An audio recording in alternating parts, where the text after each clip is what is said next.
wa macho na umevunja maagano makuu. Makatalade shiradada shiradada.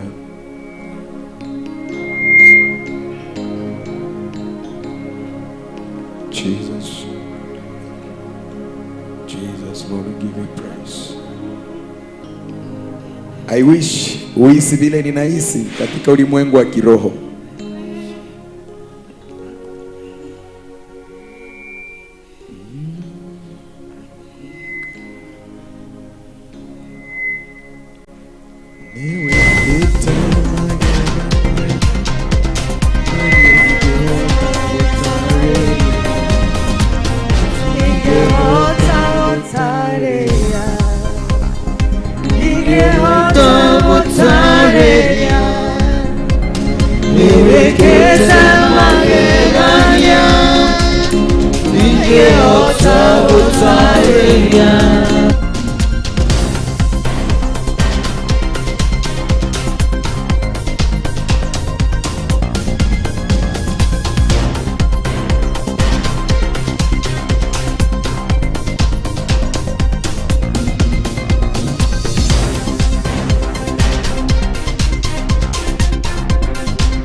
Wakati hizo miti zinapiga namna hiyo, angalia tu huyo Mungu vile ambaye ametenda kitu kipya katika maisha yako.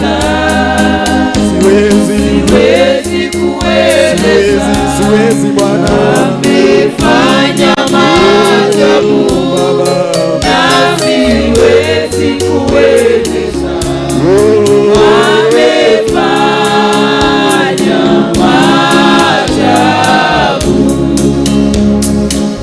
Father, we thank you. Tunakushukuru. Laiti majira kama hii na wakati kama huu isikuache tu vile ambavyo ulikuja. Laiti tu Mungu angehudumia moyo wako jinsi anavyohudumia moyo wangu.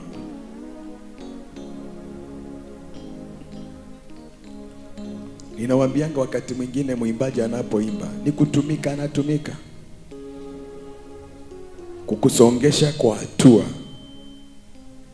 Kuna vitu ambazo leo hii hatungeajua miaka hii yote. Hebu tuangalie ati mimi kama Pastor Daudi, wakati ambapo Mungu anaanza kuniinua, anaanza kujiexpose kwangu. Na labda kuna ile covenant, kuna yale maneno, ile jina yangu. Sijui, si Mungu tu akiakusaidia. Jina lako vile umeitwa, labda mwenye alikuwa anaitwa huyo, sijui alikuwa amefanya visanga gani na ukaitwa. Kumbe hiyo spirit huwa inakufuata tu. wakati ambapo tu ndio unataka kuingia kwa destiny yako inalipuka. Mungu abariki mtumishi wake. Fungua tu kinywa chako kwa dakika 2 uombe Apostle Dura Waruhike kwa jina la Yesu, ya kwamba Bwana amempatia neema ya kukufungua na kukusaidia. Fungua tu kinywa chako. Sijui kwa nini nimehisi ya kwamba Bwana amsaidie. Fungua tu kinywa chako. Nena tu kitu jioni ya leo. Vile amenena na Mungu amemsaidia kunena kwa njia kipekee. Wacha bado Mungu aendelee kumsaidia. Hii ni mpya, hii sijawahi sikia. Lakini Bwana ametusaidia. At least kutoka hapa tutaenda tuanze kupeleleza. Jina langu mwenye nimeitanishwa na yeye alikuwa na nini, tabia zake zilikuwa gani, na ni vituko gani alizozifanya. Mungu anisaidie, nitafute sacrifice, niende nijikatanishe na hiyo nguvu hiyo jina. Sijui ni mambo gani ambayo yametamko juu ya maisha yako. Na ndio saa hii divorce zimejaa. Ndio saa hii jamani watu wamekosana. Ndio sababu watu wamefanya vitendo visivyo vya kawaida. Unashinda unang'ang'ana kwa nini? Kumbe ni hayo maneno. Bwana Yesu ni mwaminifu. Ombea tu mtumishi wa Mungu Apostle Dura Waruhike, muombe tumwambie Bwana Mungu mtumie jinsi upendavyo. Anapokuja kwa section hii ya pili, Bwana achilie ufunuo mwingine mpya kwa ajili ya utukufu wa jina lake. Thank you Jesus.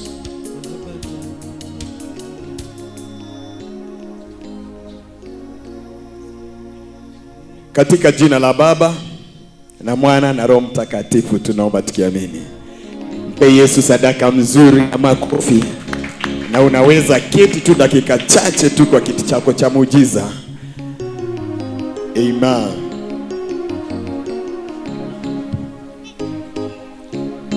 Habari ya jioni, amani.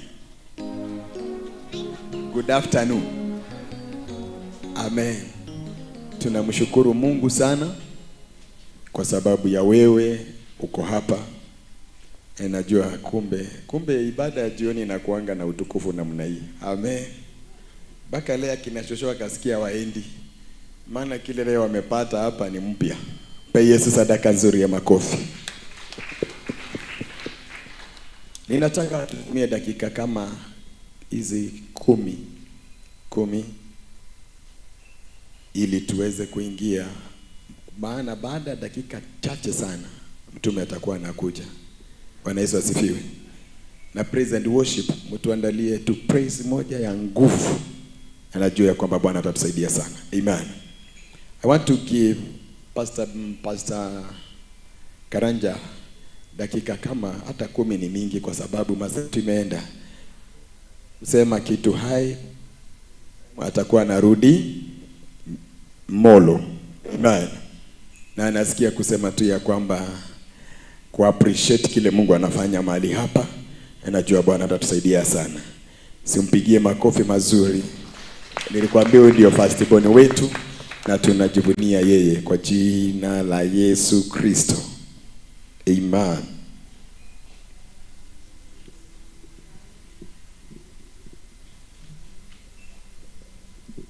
Bwana Yesu asifiwe. Wangapi bado wanaendelea kugoja Bwana? Wangapi bado wanaendelea kugoja Bwana? Sikudhani nasimama hapa, but kama wawili akani request ya kwamba kuna kitu anataka tu nirudie kuhusu kile kitu nilisema cha assignments. Somebody has just requested me. Na kuna wakati nilikuwa naona tukiangalia TV zamani, kuna kitu kilikuwa inaandikwa sijui on public demand, something like that. So kuna mtu ameni request. Kwa hivyo sijui vile nitaweza kunena hiyo kitu kwa dakika 5. Lakini kuna mtu ameniambia imemguza. Kwa hivyo wacha tu niongee assignment. Dakika 5 tu. Na lile andiko nitatumia sehemu tu ile tulisoma. Yule ameandika ni mtu ambaye alikuwa katika assignment yake. Na ni psalmist, ni moja buri za Daudi. Maandiko inasema ingine sasa anakuwa quoted katika kitabu cha Acts. And the Bible says And David served God in his generation, and he lied or rested with his ancestors. Ya kwamba Daudi akahudumia Mungu katika kizazi chake na akalala ama akapumzika na mababu zake. Abe mwenzako, kuna tofauti ya kufa na kupumzika. Mwambie tena, kuna tofauti ya kupumzika na kukufa. Biblia haisemi Daudi alikufa. Biblia inasema ya kwamba Daudi alipumzika. Amen. We have two categories of people. Ama tuna watu aina mbili. Kategoria ya kwanza ni wale watu ambao hufa. Nipate kwa makini. Kategoria ya pili ni ya wale watu ambao hupumzika. Amen. Hata wacha tuende katika taaluma ya kikazi.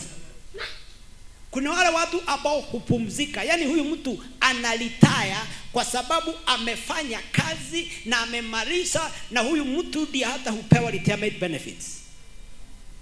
Lakini kuna mtu hutoka kazi ama kufutwa kazi. Hallelujah. So the Bible says, and David served God in his generation, and he rested with his ancestors. Hallelujah. Kumaanisha kuna watu huwa they are in the assignment. I thank God because Daudi atanisaidia kuniombea, because maybe mwezi wa tisha kuna kitabu by the grace of God naandika inaitwa Redefining Your Assignment. And I hope atakuwa kwanza kununua copy wakiwa na Pastor Magi. Amen. So nikarealize ya kwamba kuna baadhi. Sasa huyu mtu ambaye ameandika hii andiko time imeisha. Okay, sasa. Kwa hivyo kila kitu nataka kusema ya kwamba from today, ambia mwenzako kuanzia leo, kama kuna kitu utafanya kitofauti ni kujua assignment yako. Hallelujah. Kwa hivyo mara tena nawasalimia, nasema mmekuwa watu wa baraka, mmekuwa kwa upendo, watu wa kunipenda, and I just love you so much. Bwana asifiwe sana. Kwa hivyo Mungu awabariki na watende mema. Amen. Tuwa Pastor Boni makofi mazuri. Ana mambo mazuri. Next week ile Mungu, mwezi unaokuja, juu ya kwamba atakuwa na nafasi mzuri sana. Najua Bwana atatusaidia sana. Amen. Tusimame kwa Mungu yetu wili. Amen. Kwa sababu simama kwa miguu yako miwili. Pastor Karanja, unaporudi kule Molo, ambia watu wa Molo tunawapenda na upendo mkubwa sana. Tunataka kurudi tu kwa worship ili ujiandae vizuri sana, maana kuna kitu Mungu ameandaa na kinakuja kuanguka kwa anga yako. Amen. Kinakuja kuanguka kwa anga yako kwa ajili ya utukufu wa Mungu. Inua tu mikono yako juu. Unaweza kuwa unashindwa, kwa nini kila wakati Pastor David ananiambia niinue tu mikono? Vita vyetu si vya damu na nyama, lakini ni za. The time unainua mkono hii, in other word, you are surrender to God. Worship.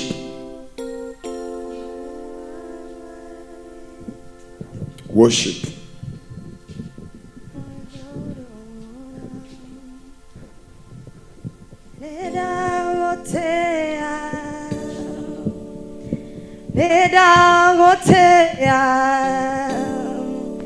Nako inamerera wimuderu sema nedagotea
Mungu unayeweza.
unaponya, unaponya, unaponya Bwana, unaponya, unaponya Bwana, unaponya,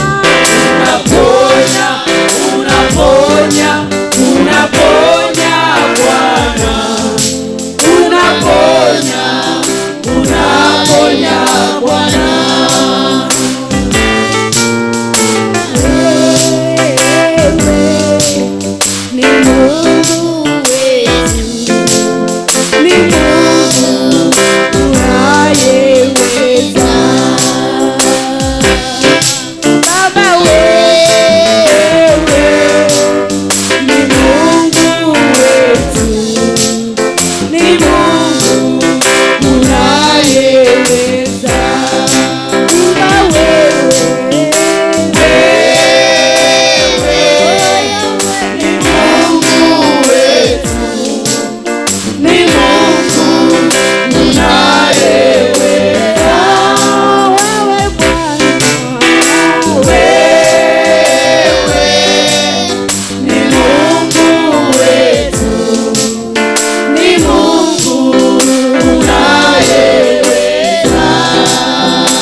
Inua mikono yako, nataka tu praise God.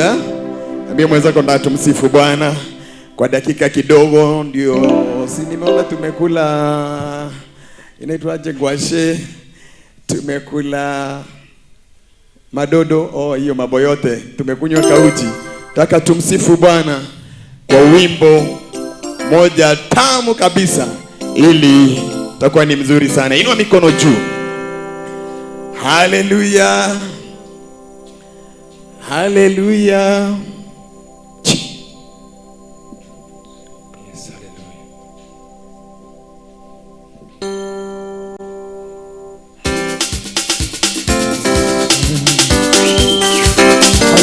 Hallelujah. Yeah, hallelujah. Yeah. Oh, Yesu ni wangu, ni wa uzima wa milele. Yesu ni wangu, ni wa uzima wa milele. Yesu ni wangu, ni wa uzima wa milele. Yesu ni wangu, ni wa uzima wa milele. Yesu ni wangu, ni wa uzima wa milele. Yesu ni wangu, ni wa uzima wa milele. Ananipenda, ni wa uzima wa milele. Yesu ni wangu, ni wa uzima wa milele. Yesu ni wangu, ni wa uzima wa milele. Yesu ni wangu, ni wa uzima wa milele. Ananijali, ni wa uzima wa milele. Yesu ni wangu, ni wa uzima wa milele. Ananipenda, ni wa uzima wa milele. Yesu ni wangu, ni wa uzima wa milele. Ananipenda wa milele. Yesu ni wangu, ni wa uzima wa milele. Wa milele, wa milele, wa milele, wa milele, wa milele,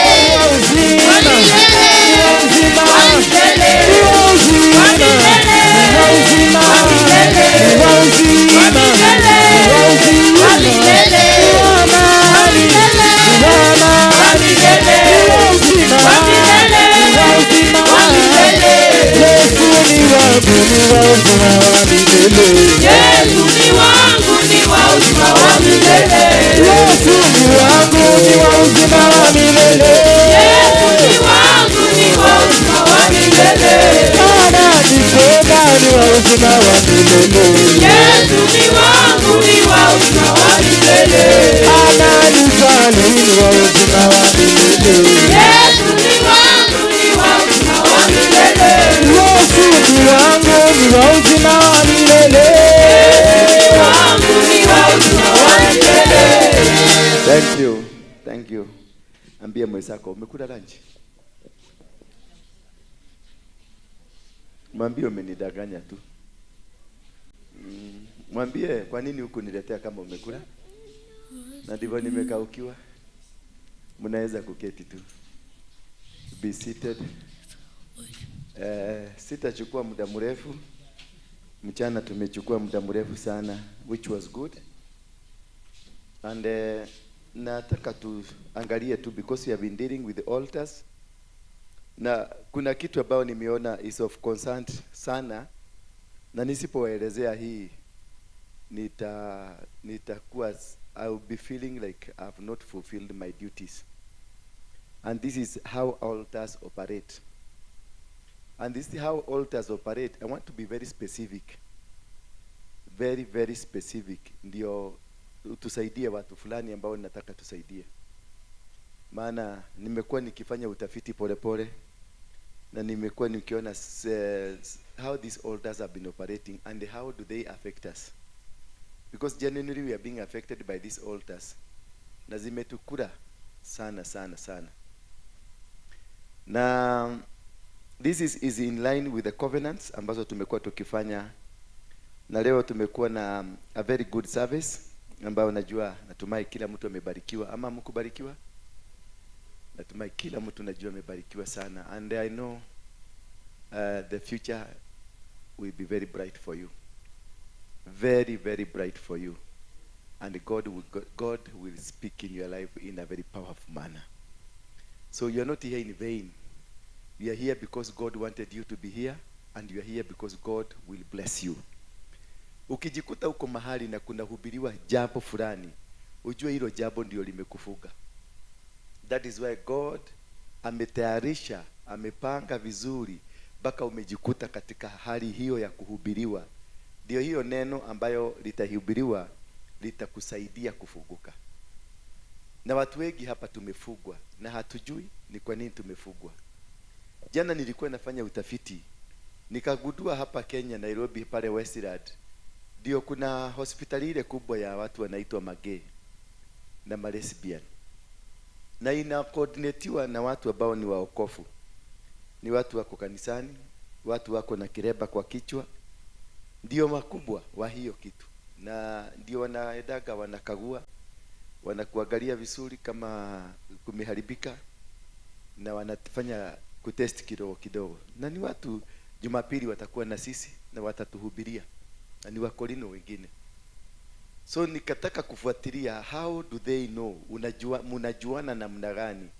Sasa yule mtu alikuwa akaniambia wanapatia kwa pete. Na wakipatiwa pete hiyo ni recognition. Na namba 2 wengine wanawekwa tattoo ya star kwa mgogo hapa katikati ya mgogo. So kwa sababu hapo unajua ndio mwanaume ule anaangalia chini alafu wanaangalia hiyo star. So nikachugusa nikaona marafiki zangu 3 4 ambao tumewahi kukua na hao mahali, nikaona wako na nini?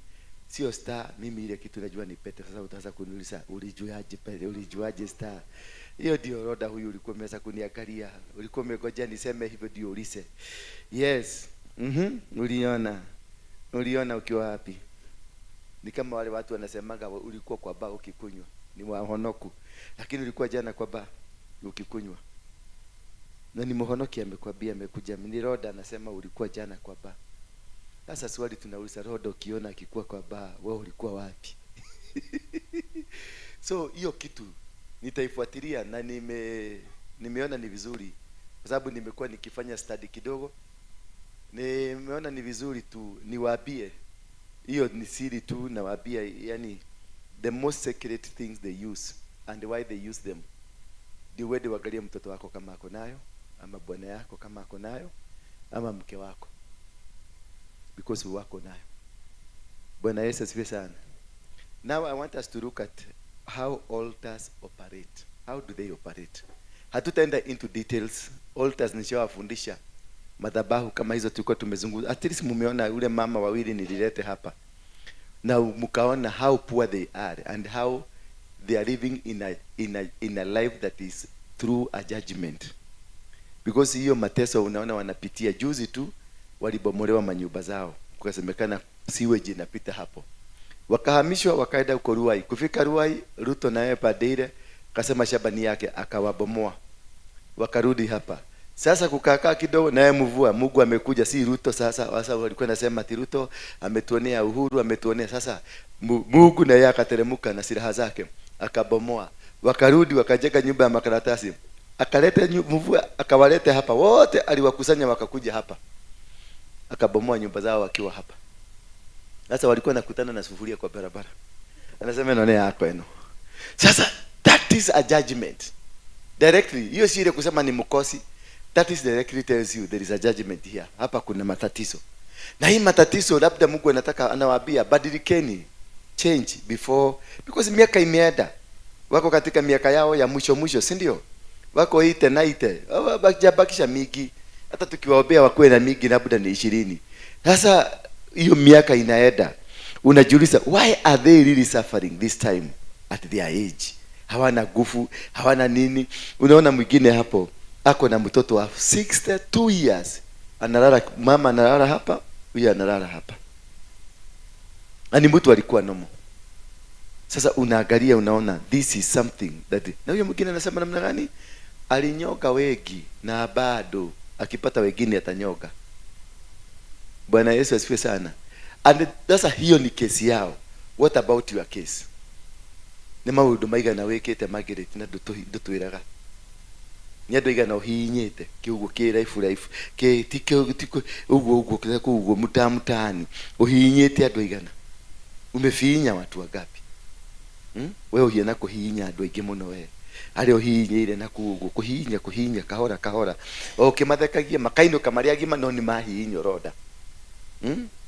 China wahinyite andu igana. Machungchung jingjang changjing. Ujui ndagiririkana ndakimenya ni igana.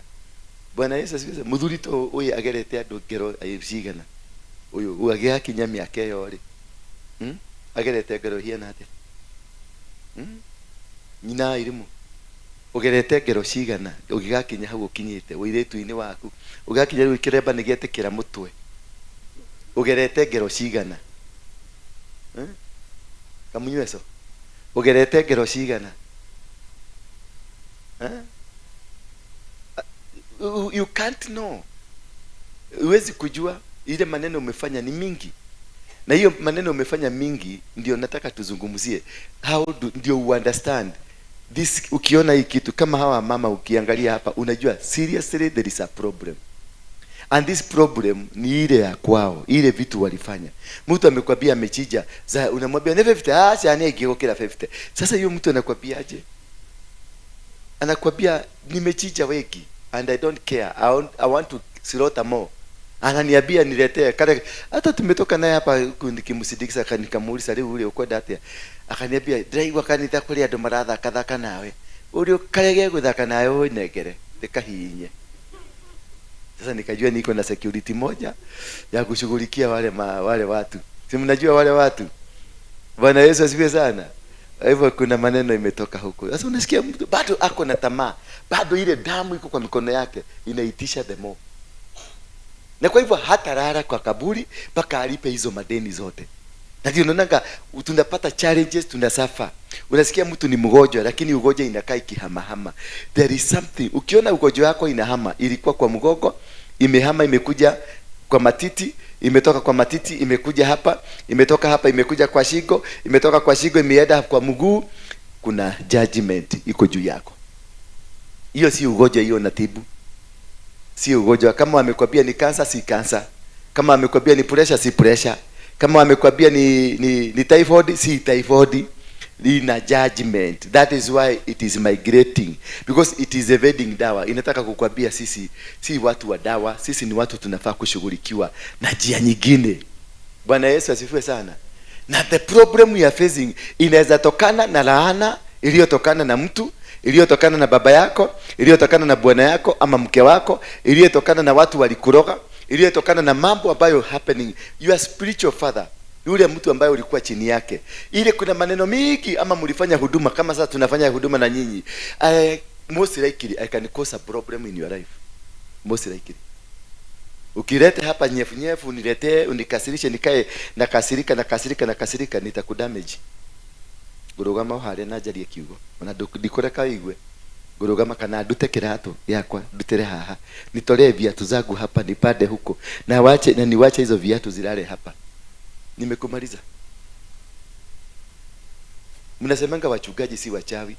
Hakuna watu wachawi kuliko wachungaji. Mtu mwenye ana operate in the spirit is the greatest witch you can have.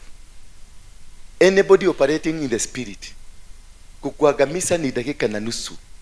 Ndio liona nikasirika na wewe alafu nakusamea. Kwa sababu sitaki niende kama nimelala nimekasirika na wewe, maana kesho utapata shida. Si tulikasirishana kidogo na wewe. Uliona nini kwako? Si uliona unajua? Maneno iliharibika kabisa. Si unaona sasa? Si unaona? Kidogo tu tulirukia, kidogo tu mdomo hapa kurukaruka. Huyu tulirukiana na yeye hapa. Huyu. Mpaka ni mjaja sana. Hakukubali nitoke kwa hii nyumba. Alienda akajificha kwa ile kona. Na mimi nilikuwa nataka kumsamehea, nilikuwa nataka niende na mahasira.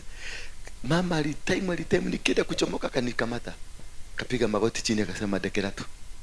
Ni mjaja, nikajua ni mjaja, nikamwambia wewe. Bwana Yesu asifiwe sana. Wachungaji ambao unaonanga kawe ni kamchungaji ama akwe ni mchungaji. Nielewe vizuri. Kawe ni nini? Ama kamchungaji ama ni mchawi. Wachana naye. Kama umesikia umetosheka kukaa na yeye, wacha kurushania naye mdomo. Wacha kutaka kumuonyesha ati wewe ndio prefect yake ya kujua usherati yake. Kama mimi najua na kuanga accused sana na usherati. Na yule mwenye anafanya usherati ananiambia nimefanya usherati, anasema nimelala na wanawake hao wote na yeye ni mwanamke. Yeye peke yake disijalala na yeye ni special. Unaweza kushika hiyo statement. Ati unavuga ati apostle komete na atumia othe kanitheo. No wewe mutumia. Wewe ni mutumia. Wewe uraguo wewe mutumia. No akomete na atumia wao. Na wewe mebaya kanitheo liko. Wale na bashigana. Si unaona sasa? Hiyo ina attract laana mbaya. Naweza kuwa yes nafanya but you're not my prefect. You are junior, uko chini. Respect that anointing you are seated under. Because it can hurt you. Irrespective kama wacha nikwambie, gifts are irrevocable. Ile gift Mungu alinipatia, it will never go away. I will be empty. Mnanielewa? Yule mzee alikuwa hapa. Mliona kama gift zake zimeenda? Yule alikuwa hapa asubuhi. Ni mwenda wa simu lakini gift zake zote ziko. Now zinachukuliwa kwa akibaki empty. The giftings are there. What happens with you is that now zinakabadilishwa, shetani anaanza kuzitumia. So venye ulikuwa unatumia kudeliver watu, shetani anatumia kudeliver watu kwake. So nikibadilika, hata kama nitanyaganywa, nitabadilika, nitakuwa mchawi. Ndio unaonanga kuna watu kanisani ni wachawi. Hata mkifanya nini anakuwa tu mchawi. Kama hii kanisa hii tuko na wamama wawili. Abaye hata ufanye nini? Huyo hata ufanye deliverance gani, hata change, ni mchawi tu. Alizaliwa hivyo. Na mimi nampenda sana. Na alizaliwa aje hivyo kwa sababu ni mchawi. Bwana Yesu asifiwe sana. Na ninamuelewa ni mchawi. Watu wengine wanakuja wananiambia ni dikienda kwa liende tutam dikienda na kutoa nake mwira na gate nake ni dikwenda horo wake. Mimi namuelewa ni mchawi. Bwana Yesu asifiwe. So that's why niko na comfort na yeye kwa sababu namuelewa. Afadhali huyo kuliko huyu ambaye ni mchawi lakini amejificha. Unajua huyu unamjua, hata unajua akiinua mguu unajua anaenda akiinua hivi unajua anataka kuroga nini. Sasa unajua ukienda kuinua tu unaweka swipe na unamgoga na aguka chini. Lakini sasa huyu ni pretender, ako hapa ndani, ni mzuri, roho inateremuka, kodhioma na dhioma, lakini anakuwa mcha na hatumjui. Sasa tunaulizanaga nikigira tulia. Kumbe ni huyu na anako kwa kiti ya mbele. Si afadhali huyo na unamweka karibu. Na wachawi kwa watu kama hawa wabaya, hawawekagwi bali, unawaweka karibu. Unatembeaga na wao. Unaenda ukiwaweka bali watakumalisia uko bali. Ndio unaonaga mnaniulizaga huyo na alisema na alifanya mbona mnatembea? Hapana, nidi je ndigikuiga kure ngimenya mtu yaku yothe ngukuiga haha kwitulishiraga nawe. Ona kanyama karia kaingi ndiriaga niwe tuririaga nawe, no ngimenyaga wewe ni nyoka na kutemu tu na kaa karibu na kupatiaga kanyama unakula. Ndio the time utajaribu kuinua mguu, ninajua umeinua. Sasa angalia tumfukuze nikamjai, tukafukuze kaede huko. Kataenda kutucholea nini huko? Katatucholea mabaya. Bwana Yesu asifiwe sana. Unatembea na wao, unakaa karibu na wao. Kuna kitu inaweza kufanyika uwabadilishe. Lakini most likely inakuwa gumu. Niko na wawili hapa kwa hii kanisa. Na ni watu wazuri sana na nawapenda. They are first class. Bwana Yesu asifiwe sana. They are what? They are first class. Yes. Ikifanyika ni service ama kusaidia kasi ya Mungu, wewe huwezi kuwashinda. I can bear hapa. Hakuna mtu anaweza shinda. Huyo mama mmoja, hakuna mtu anaweza kumshinda hapa. Kazi ile anaweza kufanya. Lakini ni nyoka. Bwana Yesu asifiwe sana. So unamtumia wakati kuna baridi, nyoka zikiwa baridi zinajikuja zinakaa huko, unamtumia wakati huo. Lakini ukiona jua imeanza kuwaka unaondokea, kwa sababu sasa inajitaburuki ya poison inakuja karibu na wewe, inaweza kukubite any time. Huyu mama ananiangalia na anauliza atia uikale na nyoka. Ngija goshera dayo ngija kometa gwaku. Ndio karuge to irio. Fatano igaga ritho rimwe ri open. Kwa sababu tuko na wao. Mimi nilikuwa nimekuwa na girlfriend mmoja alikuwa mchawi. Na mimi sikuwa najua, lakini yeye alikuwa mchawi naturally. Wale watu wamezaliwa, kuna watu wamezaliwa ni wachawi naturally. Huyu mama tulikuwa tunakaa kidogo hivi, unaona vituko vile amefanya kidogo, unaona amechomoka kidogo, ukisikia ile ripoti utasikia after 20 minutes amechomoka tu pale. Lakini after 20 minutes rugano lilo kuigwa loko ready ni. Na nilikaa na yeye tu na tukazaa katoto kamoja. Na alikuwa amenifuka kwake kama kuku. Bwana asifiwe. Alikuwa amenifuka kama kuku. Nilikuwa namuoshea mpaka nguo za ndani. Na nikijaribu kuchelewa kufika kwa nyumba, slap. Ni explain kule nimetoka.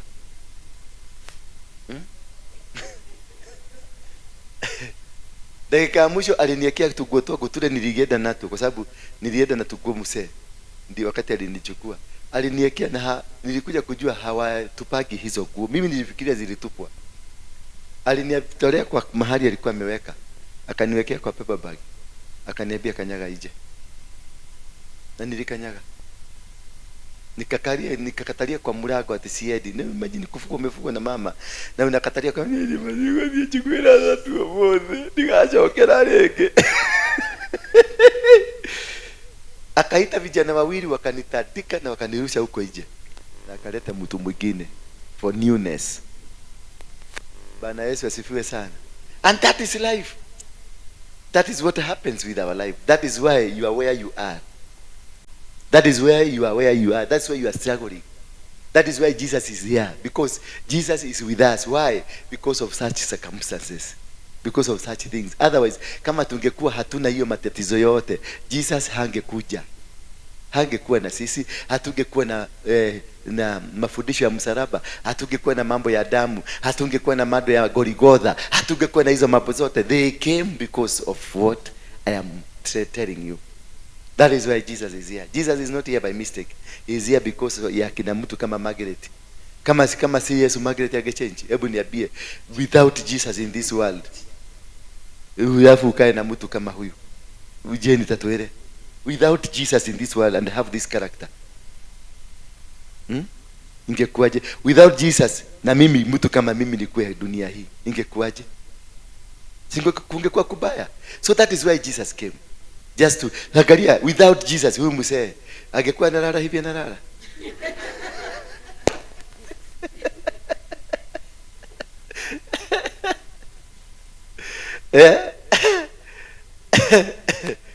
So how do these altars operate? When an altar is said that it's operating within you, it means you are the cause of the altar.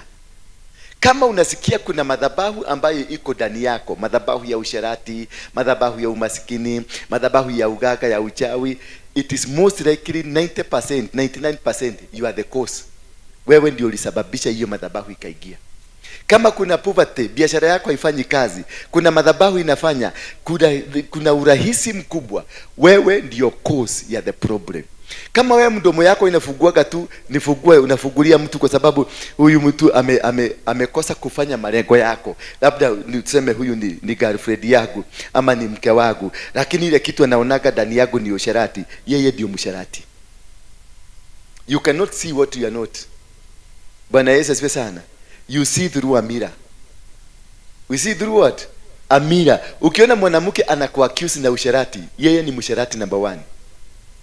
Ukiona mwanamke anakuambia when are you going to stop this behavior and the characters and what, yeye ni number 1. Ni vitu, ni mwizi. Sasa anaona ni kama unaenda. Sasa anaona utamuwai. Bwana Yesu asifiwe sana. Maana mwizi akiiba anaogopa. Hakuna mtu anaogopa kuibiwa kama mwizi. Mimi kuna siku moja niliiba kwa Muhidi, nikaiba ma TV na ma radio na tukaenda tukaficha mahali. Alafu kijamaa kimoja kikakuja kikaiba radio na TV moja. Nililia machozi. Nililia machozi kwa huyo kuja kuiba. Na mimi nililala nikiiba kwa Muhidi. Muhidi naye alilia. Muhidi akulia, tulienda kumwangalia asubuhi. Maana watu walikuja huko wengi. Tulienda kuangalia venye waisi waliiba usiku. Bwana Yesu asifiwe sana. Na tukamulilisha, tukamwangalia, tukamwambia pole. Hii ni police case. Hii ni police case. Lazima uite polisi. Muhidi akasema hapana. Akaonda kitu kidogo nachukua bure kabisa. Jinga takataka. Tukamwambia basi samea. Na akasamea. Bwana, lakini kurudi nyumbani wakati tunaenda kuangalia, tukakuta TV zangu zimeenda. Karibu niende kuripoti polisi. Mwizi ame TV zangu. Lakini nikarealize nikienda kupiga polisi, nitaambia ni nini imeibiwa, ni TV. Na polisi walikuwa hapo, walijua kuna TV zimeibiwa. Sasa akauliza, hebu tuende ukatuonyeshe hizo TV zile zimebaki, aita Muhidi. Ndizo hizi Lakini it was so bitter, niliumwa. Ukaona mtu anaumwa. Wewe you are my girlfriend. Ukaona unaumwa, ukiniona na Jeni, unakuwa msharati. Kwa nini unaumwa? Why don't you trust me? Why aren't you trusting me? I am your boyfriend, I'm your husband. Ni mbona uniamini? Uniamini kwa sababu unajua. Venye umeniona tumefugiana na huyu jicho, hivyo ndivyo unafugianaga. Sasa unajua automatically haya niko dimaradi. Mbona Yesu asikie. Sasa unaanza kuweza kuona mpaka kasimu, sasa unaanza kukuona galia. Because hiyo ndio unafanyaga. Ukiona mtu ako na password kama 8 kwa simu, ni exhibit. Unakuta ako na password ya message, password ya WhatsApp, password ya Instagram, password ya TikTok, password, kila kitu kina password. Hata ya kufanya mathematics password. Kwa sababu anataka kufuka, to make sure nobody knows what you know. That means that when you find kuna kitu iko ndani yako, madhabahu ambayo inasababisha maneno mingi inafanyika, kama doa yako inaaguka, kama ukianza urafiki na mtu, huyo urafiki inaporomoka, you are the cause, you are the problem. Wewe ndio uko na hiyo madhabahu. When the altar is said that it's operating within you, it means you are the cause of that altar. Anything operating in you, you invited it. Anything. Madhabahu aina yote ile ambayo inaoperate ndani yako, you invited it. Kama ni usherati, hiyo ni sisi. Kama mimi nilikuwa msherati, hiyo ni mimi. Sikuenda kutongoswa, nilitongosana. Bwana Yesu asifiwe sana. Mimi ndio niliingia kwa mfuko, nikapeleka msichana kama huyu, nikaenda nikamnunulia chips na kuku, wakati hizo ndio ilikuwa fashion. Wakati unajua kuna wakati chips na kuku zilikuwa fashion. Chips and chips. Zilikuwa chips and chicken. It was the best. Kupeleka msichana kai. Kuna moja nilipeleka hapa OTC, hapa kulikuwa na kengine kadogo, kanyumba kadogo hivi. Nikamununulia. Huyo msichana alifurahi. Kumbe kuna kitu inaweza kufanya kila kitu ifunguke. Kwe chuma ithegethaga iria ingi. Kumbe chips nilioithegetha huyo msichana. Mpaka akanipenda. Alikuwa anatoka Nyahururu. Alinipenda kabisa because of chips. Na hiyo ndio madhabahu niliwaambia, madhabahu ya chakula. Bwana Yesu asifiwe sana. Hiyo ni sasa nilimtega na nini? Nilimtega na chakula, chips na chicken. Haiko cost 8 bob zote nikamtega na nikamfanya venye nikamfanya mtumwa wangu. na nikamrushia madhabahu yangu yote ya usherati. Alienda akiona madhabahu ya nini? Ya usherati. Na ni nini? Koko na tu chips. Na ni koko ya broiler ya madawa. Sasa imagine umeteseka maisha yako yote because of kitu ya dawa. Mabroiler, kitu baya. That is uninvited things. Altars could not operate in you if they are not invited. Lazima zikuwe invited. That is when you have an altar. Kuna madhabahu ndani yako. Kuna madhabahu ambayo inapitia ndani yako. Hiyo madhabahu ambayo iko ndani yako, wewe ndio ulisababisha iko ndani yako kwa sababu you permitted. Bwana Yesu asifiwe sana. Rejection you permitted. Stagnation ulikubalisha.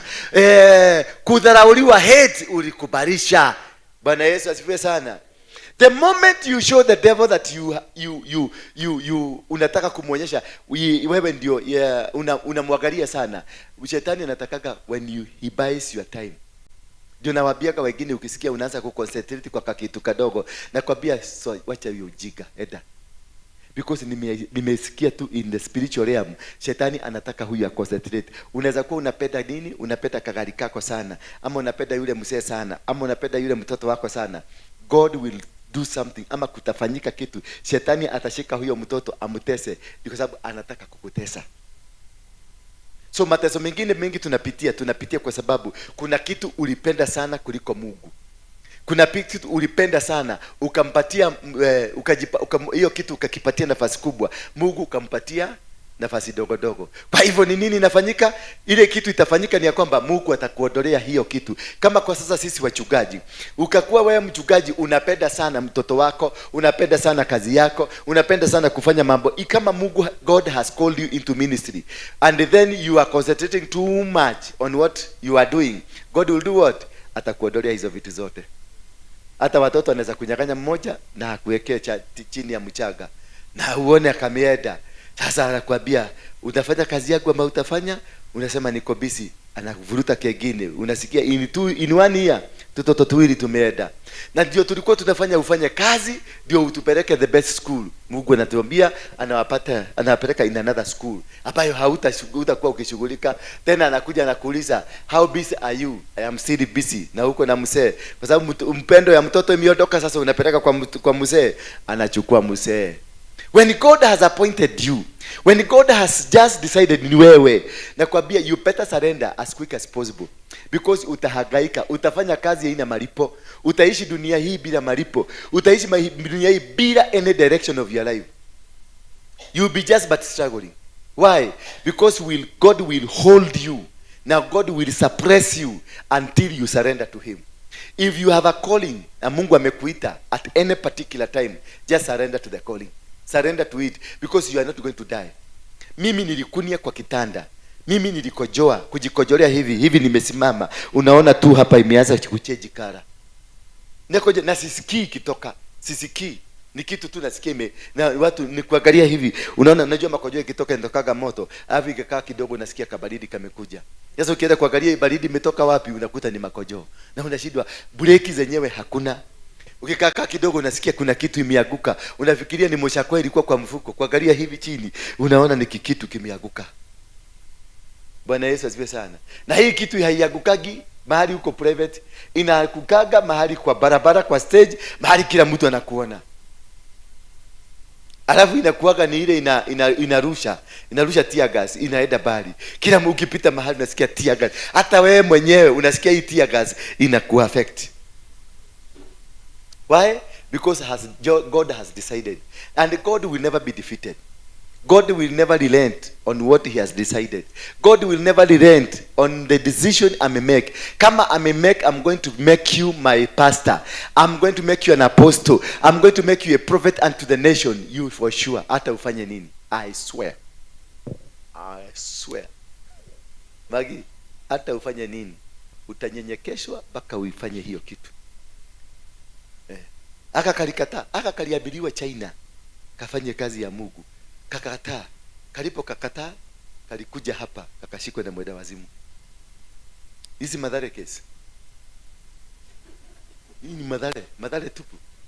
Ndio naonanga na mtreat with a lot of care, because sijui anaweza libukia wapi gwehoka ndo aje kole gaga wira gai. sababu kakilipuka haka katalipuka na mimi ama mtu hapa, na katalipuka na maneno mbaya sana. Uliacha kabisa. Najua ndio kwa maana sikubalingi uingie kwa ofisi yangu. Maana siku ile ulikuja ukaingia kwa ofisi yangu kwa sababu ulikuwa mwenda wa simu. Nikakuhagi. Kakireka Kenya takakeni hagi yogo. Lukani na nitenda kukahole nikamwambia sasa kaa chini. Kalipokaa chini. Najua kakitoka hapo 2 days later kalikuja kakabia watu wa praise and worship na huyo pastor hata amenihagi. Sasa watu wa praise and worship wanatakaga kuhagiwa, hawajai hagiwa. Sasa nilihagi huyu aje na nimuhagi nikiwa na plani gani? Na hawajui hii ni Mathare case, ni Mathare inaongea. Ndio kuna watu sikubaliagi wakue karibu na mimi sana ama wakue tuko pamoja ni sisi wawili, hapana. Mtu kama huyu sikubali sana akue karibu na wewe. Kwa sababu atakulipua tu na wewe ulifanya hivyo ukifikiri unafanya vizuri. Unatuliza mawaida wa simu. Maana tulikuwa naye kwa ofisi, walikuwa na kijana yake hapa. Nikamwambia kaa pale. Alipokaa pale nikaanza kuhubiri. Ile kichwa ikaruka ikamwambia ni wora hujio uma. Kalitoka kakaenda nje. Kalipo siku ile tulikuwa tunaenda crusade ya Kerugoya. Kakatoka kakaenda nje. Nikatuma kijana nikamwambia where is mom? Kwa sababu nilikuwa nataka kumupatia pesa kidogo aweke gari mafuta, maana alikuwa amenyang'anywa kadi, amenyang'anywa kila kitu, alikuwa amebakishwa gari na gari haikuwa na mafuta. Na huyu ni head go. Na sasa haina mafuta, ataenda gari kuamie kwa kichaka aitupe. Nikasema wasimwache nimpatie 2,000 ama 3 aweke mafuta. Do you know what she did? She walked out. Nikamtumana muite, akaitwa. Akaniambia, why were you preaching against me? Kwa nini? Tumeongea mambo secret, umekuja kunianika huko. Unanianika huko kwa nini? Unafikiria mimi sielewi? Mnaniona mimi kama nini? Unaniona mimi sielewi nikajua unataka kunianika. Unanianika. Bwana Yesu asifiwe sana. It means that your own hands have shed an innocent blood of you, or you committed the sin that lead to the formation of that altar. Any altar that is in you, it is being led, it is a formation. Ni kitu kimetengenezwa na mikono yako ama damu ile ulimwaga. Damu gani ulimwaga? Sio ile tu ati uchije mtu ndio hiyo damu. Hapana. Ile damu kale ka jamaa mlilana nako mkamwaga damu. Kale kalikuvuja virginity. Hiyo bado is a covenant. That is an altar. Ile damu ambayo ulienda ukatoa miba ama ulikunywa mapills hizi mnakunywaga. Hizi mapills ama mnaweka vasectomy mnaefuga huko mshipa na huko ndani. That is also killing an innocent person. Hizo pills mnakunywa zinaua mbegu. Ni kama tu mtu wa masturbation. Mimi nikifanya masturbation ni mwaga chini. Na wewe ambao umemwaga mbegu na kutumia hii pill. Ni hii pill ama inataka kwa nini? Postnatal. Ni postnatal. Ni post? Hii mnakunywaga after mkifanya nini unastukia unaenda unanunua ya emergency. Inaitwa aje? Wajira wewe ni daktari. Itakwate. From postnatal, postnatal. Mnafikiria sijui maneno, msiniulize nilijulia wapi. Lakini postnatal hiyo ya after. Bwana Yesu asifiwe sana. Hiyo umeua. Hata hii madawa tunatumiaga ni kuua, mnaua because you kill a hormone, you kill a system that is godly, you kill a system that is natural. Na ukiua sasa unakuwa nini? Umeinvite madhabahu imeingia ndani yako. Na hiyo madhabahu ukikunywa sana ndio unakosa kupata mimba. Kwa sababu mayai hiyo madhabahu iliingia huko na ikafuka. Unaanza kutafuta mimba, unakaa mpaka unawekwa jiko ndani ya mwili ndio uone kama kuna mini no microrugari because ziliwekwa baridi. Maana hiyo dawa inaendaka kuweka nini? Mayai baridi. Ndio mayai isitage. Sasa umeigiza a system ya kuzuia kazi ya Mungu isifanye kazi. That one now umeinua madhabahu kwa mtika mwili wako. Na hiyo madhabahu ndio baadaye inaleta cancer. Baadaye inaleta pressure. Kuna watu wanakunywa hiyo dawa naona pressure yao ilipanda. Kuna watu wanakunywa hiyo dawa naona sukari yao ilipanda. Kuna watu wanakunywa hiyo dawa unasikia nini imepanda? Vitu vingine vimepanda ndani ya mwili. Bwana Yesu asifiwe sana. Na hizo vitu ambazo zinapanda, David kaa chini. Kaa chini. No, kaa chini. Ikaradhi dhikirie kiugo. Tukahiana Safira na Anania. No Safira Koronia, no akinyire mbere. ni Anania koro matwaranite hamwe ri andu acio matingiakuire tondu uyu ndamenyire uyu ni ahenania riu yatiraga thiurukaga guku ta mwithesha itu riu kiugo kira turahunjia haha ri na noko nikio kiramuhutia. Unajua wakati kuna zungumzwa neno ndio niyo neno imezungumzwa kwa wakati huu kwa sababu yako, na sasa umeanza kuzunguka ama umeanza kulala, kumbe ni shetani amekwambia anza kuzunguka usisikilize, maana kuna kitu inafaa usikilize ndio ufunguliwe. Bwana Yesu asifiwe sana. And that's why hii natakaka kuwa komanda. Mimi hapa si pastor. Asubuhi tulikuwa pastor. Sasa mimi hapa ni commander. I have to command every, because I know what I'm teaching you is more important. It's very good. Kwa sababu utaelewa. Si umeelewa sasa? Madhabahu haiwezi kuingia bila wewe kuinvite. Lazima wewe ndio ulisababisha. Hiyo shida yote uko nayo, wewe ndio ulifungua hiyo mlango. Tumeagiri mpaka hapo? You are the cause of the problem. You are the cause of the challenges that are affecting you. Until you are able to know and to solve those kind of problems, until you are able to know where your cause ya problem ambayo unapitia, you will not be able to break any covenant. You will not be able to break any altar or any power or any authority that is on you. You need to know first before you move. You need to know before you start breaking. Wacha kukibiria mchungaji, unamwambia mchungaji nimekuja univujie madhabahu. Madhabahu gani? Mzizi wa madhabahu hiyo ni nini? Itakupeleka wapi? Imekuanzia lini? Ilitoka wapi? Lazima either mimi Mungu anitumie niweze kunena juu yako, ama Mungu mwenyewe atumie ndoto yako akuonyeshe in the dream, ama kama hatutumia hiyo zote atakwambia peleka hii sacrifice. God must give an instruction of what kind of a sacrifice utapeleka ndio ikusaidie kuvuja madhabahu. Otherwise hakuna madhabahu unaweza kuvuja kama hujui. Dhade amwa si dhade, siwe ni familia ya dhade, ule dhade wa pale chini, their relatives. Niwe mzee nilikuwa namjua. Kwa hivyo pia na wewe nakujua. That is why I come to know you. Na unawajua ile mambo walikuwa nafanya ni mambo mingi sana. Si unawajua walikuwa na Raila. So what I'm trying to say, these things you can only understand. You can only be able to heal. And that's why when you go to the medicians, watu kama hawa wako hospitali, kitu ya kwanza anakuandikia karatasi uende lab. Because hataki kubahatisha, hataki. Lakini ukienda kwa clinical officers lazima atoke na ugonjwa typhoid, H pylori ama malaria, na hajakuuliza kama umesafiri, hajakuuliza kama kuna siku umewahi kusafiri ukaenda Western ama ukaenda Mombasa. Because Nairobi there is no malaria, ama Nairobi kuna malaria? There is no malaria. You cannot be in Nairobi and you say ninapata malaria. There is no malaria in Nairobi. Lakini utakuta mjahidi mwingine anakuandikia karatasi na kukwambia uko na malaria, na unaanza kukunywa madawa, mwingine anaanza kudugwa mashindano hapa. Kuna mtu amedugwa last week, amedugwa mashindano mpaka nikamuuliza, wewe kichwa yako ni mzuri, wewe umekaa Nairobi hujasafiri, unaambiwa malaria. Ni malaria gani unatibu na hujasafiri? Kama ungekuwa umeenda Western tutasema malaria inaweza kuwa, kama umeenda Coast malaria inaweza kuwa, lakini Nairobi hakuna malaria, Murang'a hakuna, Kiambu hakuna malaria, Nyeri hakuna malaria, alafu uanze kudugwa shindano hapa za malaria. Wewe uko na kichwa baya. Bwana Yesu asifiwe sana. Na wakati nilimwambia wachana na shindano alipona. Tulimwambia tukio na David. Si alipona David?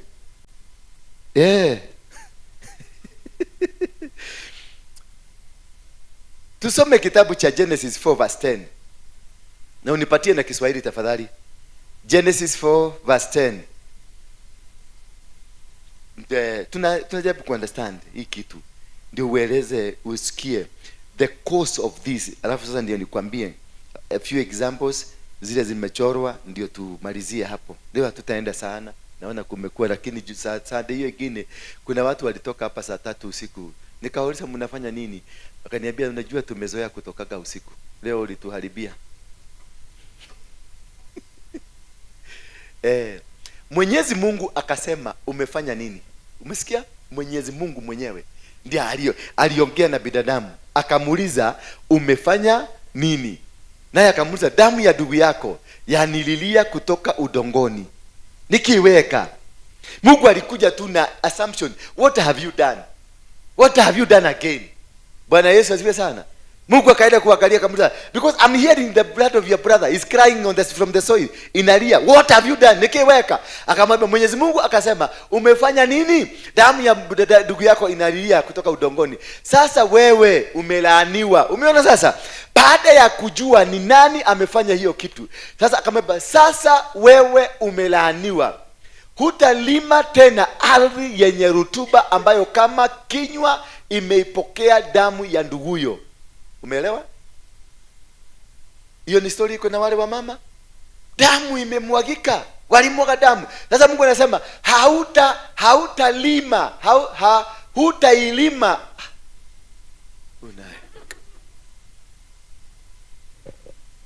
Chani vijifungulie zangu. Sasa wewe umelaaniwa, hautalima tena ardhi yenye rutuba ambayo kama kinywa imepokea damu ya nduguyo. Hiyo wewe, hiyo damu umesababisha imemwagika. Hako katoto uliua na abortion. Hizo mavitu ulikunywa na pills, kitoto kikatoka, kilimwagika kwenye udogo. Na ndio anasema kama hiyo damu imemwagika kwenye udogo, basi udongo huo, hiyo ardhi haitakubali wewe tena.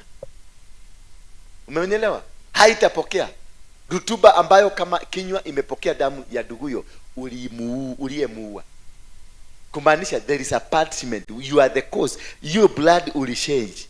Kako katoto uliua, huyo mtu uliplani akakufa, huyo mtu uliplani jambo likafanyika libaya, basi damu inasema it will never, this ardhi hii, the soil will never give you any provision. Ukilima ardhi haitakupatia tena mazao yake. Ukilima ardhi haitakupatia, ilikatazwa. Maana ya nini? Iko na damu ambayo inalia. Utakuwa mtu wa kutangatanga, asiye na makao maalum duniani. That is why you find uko katika maisha ambayo ni grass hopping. You are moving from one angle to another. Uko mkuru kwa Ruben, uko Rugaruga, uko mahali umeenda Karen, unatoka Karen, umeenda Gong, umetoka Gong, umeenda Kiserian, umetoka Kiserian. Yani you are not stable. Your life has never been stable and it will never be stable. Why? Because there is instability caused by what you did. Your business will never be stable at all. Hakuna kitu utafanya kisimame. Hakuna kazi utafanya ifaulu. Hakuna mipango utakuwa nayo ifaulu. Kwa nini? Kuna damu inalia. Kuna mtu ulimsengenya. Huyu mtu ulimsengenya akavutwa kazi. Alipovutwa kazi akaenda. Hujui kule alienda, kumbe alienda kajinyoga. Hiyo damu imeandikwa kwa kitabu. Kuna mtu mlidhulumu kazini, akakosa, akanyang'anywa pesa yake, ama pesa yake ikapotea. Kisha huyo mtoto wake akakosa kusoma shule. Alipokosa kusoma shule, akaenda kajinyoga, maana amekataa kusomeshwa. Na uko wapi? Uko hapa. Bwana Yesu asifiwe sana. Ndio hiyo the cause, you caused it. The challenge you are facing. Angalia biashara yako imekukataa. Bwana Yesu asifiwe sana. Abio mama atakirara, tutamhubiria tu. Huyo mama mwambie hata kirara no tokuhujia, no tokuhujia, ona wali nae no tokuhujia. Lakini ile kitu ya muhimu ni nini? You are the cause. Wewe ndio ulifungua hiyo mlango, na hiyo mlango sasa imerudi kukula wewe. Are you getting me? Are you understanding this? Kaini akamwambia Mwenyezi Mungu, adhabu yangu ni kubwa mno, siwezi kuistahimili. Mpaka akajitetea, maana it was a fierce, ni kitu, judgment ilikuwa strong. Some of us here are facing judgments ambazo ni very strong. Judgments ambazo umejaribu kuzitoa kwa shingo yako imekataa. Wewe unafikiriaga ni shetani, unazungukaga huko uobewe, maana ulirogwa ni shetani, but it's not shetani. Ni judgment. Na judgment ikitolewa ina behaving tu kama uchawi. Unateseka. Wana wa Israeli waliteseka, walikuwa wanajificha ndani ya caves. Kumbuka hawa ni watu walikuwa wanajificha ndani ya caves. Ndio wao walipiga wa Mireku, wakapiga wa Amereku, wakapiga wa Midiani, wakapiga wa Kusini, wakapiga wa Girigashi, wakapiga wote wa Amori, wa Jibushi, wote wakawapiga kwa bonya, mpigo mmoja. Lakini wakati ilifika walifanya makosa ile kawageuka, wakaanza kushughulikiwa. Wale ambao watu walikuwa wanawatoroka Wao sasa wakaanza kujificha ndani ya cave. Hebu jiulize, ni kwa nini sasa maisha yako imebadilika? Ni kwa nini sasa you are not able to control, you are not able to run a business, you are not able your family, hawezi hata chakula kupatia watoto, imekuwa ni shida. Why has it happened? Umejaribu kazi hii, umejaribu hii, umejaribu hii. Why? Umejaribu, umewekeza milioni moja, umewekeza milioni 3, umewekeza 1,100, 10,000, umejaribu kwa kila kitu, mpaka kwako kwa nyumba, hata house girl wamekataa kukaa. Bwana Yesu asifiwe sana. Because there is a question mark. Kuna kitu you invited, kuna kitu ulialika katika maisha yako, ndio maana rotuba imeabiwa, mchaka umetema, hautakupatia chochote. Kwa nini? You have been accused before God, and when you are accused before God, not unless you go to God mwende mzungumzie. If you are accused in the police station, lazima uende police station, uende usikilize what are the accusation. From there now you would argue your way out. But now leo umenifukuza kutoka ardhi yenye rotuba na mbali na wewe. Umesikia sasa judgment venye nitoka ya kwamba Mungu akamfukuza kutoka kwa ardhi hiyo, maana ameifanya najisi. Wakati unamwaga hiyo damu, unafanya hiyo ardhi inakuwa najisi. You are now, wewe na hiyo kitu uliua ni kitu kimoja, na imefanya hukumu kali imekuja. Na hii hukumu ambayo kali imekuja imesema rotuba haitakupatia, na Mungu alimfukuza mpaka akasema leo umenifukuza kutoka kwa ardhi yenye rotuba na bali nawe, basi nitakuwa mtu wa kutakataga asiye na makao maalum duniani, na yeyote atakayeniona ataniua. Sasa hukumu imetoka baya, maana inalingana na kile kitendo ulifanya, inalingana na ile kazi ulifanya, ni kazi ovu. It is not right. Bwana Yesu asifiwe sana. Because why all these things? This judgment imekuwa invited by you. This judgment imekuwa invited na vitendo vyako. Ni vidogo vidogo, lakini ulihusika kwa njia moja au nyingine. Na katika kuhusika ile vitu zimesababisha the punishment. Hiyo maneno Mungu ametoa ni maneno magumu na mabaya. Amekuvukuza kwenye ardhi, kisha amesema utatangatanga. Sasa jiangalie maisha yako. Umekuwa maisha stable ama ni maisha ya kutangatanga? Roda, ni maisha stable ama ni ya kutagataga? Ndio utakuta hapa kila mtu akona either unamwanza kuambia watu wa upload ya Besima. App tuko na app ya Besima, mu upload kama venye uli upload ile ya branch. Na hiyo nyingine gani? Tala. Na hiyo nyingine ni gani? Niambie.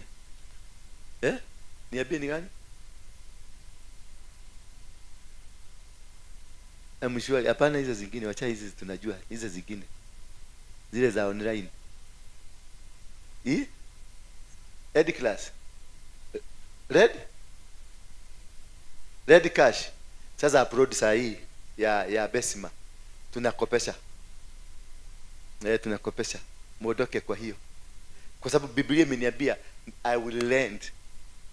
Umesikia? Niko na milioni 10 napatiana for free. Bila title, bila nini, 10 million. Because nataka kufulfill what God said I am. Kazi yangu ni kukopesha, si kukopa. Hallelujah. Kazi yangu ni nini? Anza kunikopa. Kwa sababu ukiishi dunia hii ukose mtu anakukopa, you are not blessed. Ado magagato dire twaku, ogwo goko. Nduri murathime. Tondu Ngai augite ni ngarathima mihuko yaku, na ni ngarathima kibeti gyaku, na ni ngarathima makombe maku. Ugo meaning ukiwa kibeti iko sawa, sasa Mungu atakutumia watu wa kukula hiyo pesa. Na ukiona hauna watu wa kukula pesa yako, una laana inapitia katika maisha yako. Kama unakula tu unakunywa kasoda na kamukate, unakuja unakaa pale chini unakula watu wasikuone, bas kuna tatizo iko kwako. Kuna tatizo. Na unajificha kwa kakona watu wasione ukikula, kuna tatizo. You need to come and do it. Unashare, unamwambia si hata wewe kula, kama unamkatia unamega kitu kidogo unampatia na kula. Ndio unaona I like sharing, because I'm just walking the book. For you to succeed in this world, walk the Bible. Just fanya venye Bible imesema. I'm not going to lend, I'm not going to borrow, but I'm going to what? To lend. Ati kibeti changu kitakuwa, unahakikisha kibeti yako iko na dola, iko na pound, iko na rupee, iko na kila noti ya dunia. Kibeti yako iko nayo. Sasa ukikuja uniambie mambo ya dola, na kwambia dola hata kama ni moja ile haichanjiki, unakupatia tu because it's money. I'm supposed to give out. Inakuwa jagiro ni kone yana nigetha ngamenya de na afu ugekiro gatumiro mundu tawe mwina thina ngamenya kweli God is operating in me. Lakini kama mpaka friji yako ina make noise, kuna tatizo, kuna matatizo yako, kuna vita yako na Mungu. Kama friji yako inapiga kelele kwa sababu ya kukosa kitu ya kuweka huko ndani, imesikia baridi mpaka imekosa mahali pa kushare hiyo baridi kwa vitu vingine, chakula zingine, inakaa tu peke yake, inapiga kaduru. Ukijua imeanza kupiga kelele, kuna tatizo, na tatizo ni nani? You are the problem. Bwana Yesu asifiwe sana. Kwa hivyo tumeadasadi hapo ya kwamba Kaini mwenyewe, ile hukumu Kaini alipata ni kali. Why? Because of killing a brother. Now let us look for examples where we invite. Ni wapi zinawekwa? Nataka sasa tuige installations za hii madhabahu. Moja ni kwa tattoo. Bwana Yesu asifiwe sana. Moja ni kwa nini? Na hizi tattoo zinakuwa different with different missions. Wagapi wako na tattoo hapa? Inua tu mkono yako. Kama uko na tattoo, inua tu mkono. Tattoo people. Ya watu wameokoka sana. Bwana Yesu asifiwe sana. Tunaona for example, tuangalie kwenye kitabu cha Walawi, Leviticus 19 verse 28 Kiswahili version. Tattoo zinatumika with different meanings. Every feature you see, chochote ambacho unaona kimechorwa kiko na kusudi na kiko na sababu. A tattoo is not a tattoo. A tattoo is an altar. Bwana Yesu asifiwe sana. Every tattoo inaongea. Every tattoo iko na reason yake. Na reason yake ni kulingana na spirit ile wamekuweka ndani. Kwa hivyo wewe angalie mtoto yako ama bwana yako ama mtu yote, ukiona ile tattoo ako nayo, I'm going to give you some of these reasons so that you can be able to understand. So that you can be able to know that hii tattoo inamaanisha hii na aliwekwa kwa sababu hii. Na ukifuatilia sana utapata characteristics zake ndizo hizo. Leviticus please. Usiangalie hapo. Labda lilala. Najua hapo mtu akikaa peke yake hapo, labda alifanya madhabahu, sasa ameanza kusema. Alafu hii namba tulibadilisha. Wale wanatumia hii namba ya 2900 ilikuwa 29,000. Ilikuwa 29,000, si ndio? Sasa tumeongezea hii bili kwa sababu watu walikuwa najaza kwa pay bill, wanaweka hiyo, alafu badala waeke namba yake anaweka 29,000. Hiyo 29 tumekuwa tukirudisha pesa every week. Tumekuwa tukipigiwa simu na Safaricom na Equity, wanatuambia kuna mtu anataka reversal pesa yake, na unaona ni kweli alikuwa anatuma school fees, lakini aliweka 29 na kaeka 29. Bwana Yesu asifiwe sana. Unaona sasa ukirudisha kutoka from your account, ukirudisha 29,000 mara 3 kwa siku, sio inakuuma? Inauma. Ilikuwa imehiti account tena imeona imeondoka. Na inaondoka kijikini ya madharau. Sasa Walawi 19 mstari wa 27 inasema musikate nywele za kichwa ndenge wala kunyoa pembe za ndevu zenu. Umeona? Why? Tuendelee 28. Musichanje chale miili yenu kwa ajili ya mfu. Musichanje nini? Chale. Musichanje chale miili yenu kwa ajili ya mfu, wala musichore alama juu ya miili yenu. Mimi ndimi Bwana wenu. Musifanya nini? Musichore nini? Michoro kwenye miili yenu. Ni laana ambayo Mungu amesema, ni Mungu mwenyewe alisema, do not, musichanje mchale miili yenu kwa ajili ya mfu, wala msichorwe alama juu ya miili yenu. Mimi ndimi Bwana wenu. Hebu jaribu kuhubiria siku moja mtu mwenye yako na tattoo, anakuonanga kama yeye ni shetani, because hii ni kitu kimekataliwa. Sasa tuangalie tattoo zinakuaga namna gani. Most people in the lack of knowledge print tattoo on their bodies because of lack of knowledge. Umeona rafiki yako ameweka tattoo, yule mwingine ameweka tattoo, but this is all because of lack of what? Because of lack of knowledge. When you print a tattoo on your body, no matter what, the devil will have legal ground on you. Anybody that has a tattoo, the devil will have amepata mahali pa kuishi, amepata a legal ground on you. Umefungua mlango. Any tattoo inafunguanga mlango kwa sababu Mungu amekataa. Mungu amesema msichore miili yenu. Sasa kama Mungu alikataa, shetani ukichora, you have gone against the will of God. Kwa hivyo msichore miili yenu. Kwa hivyo tuangalie, below are a few of the drawings most people like to have.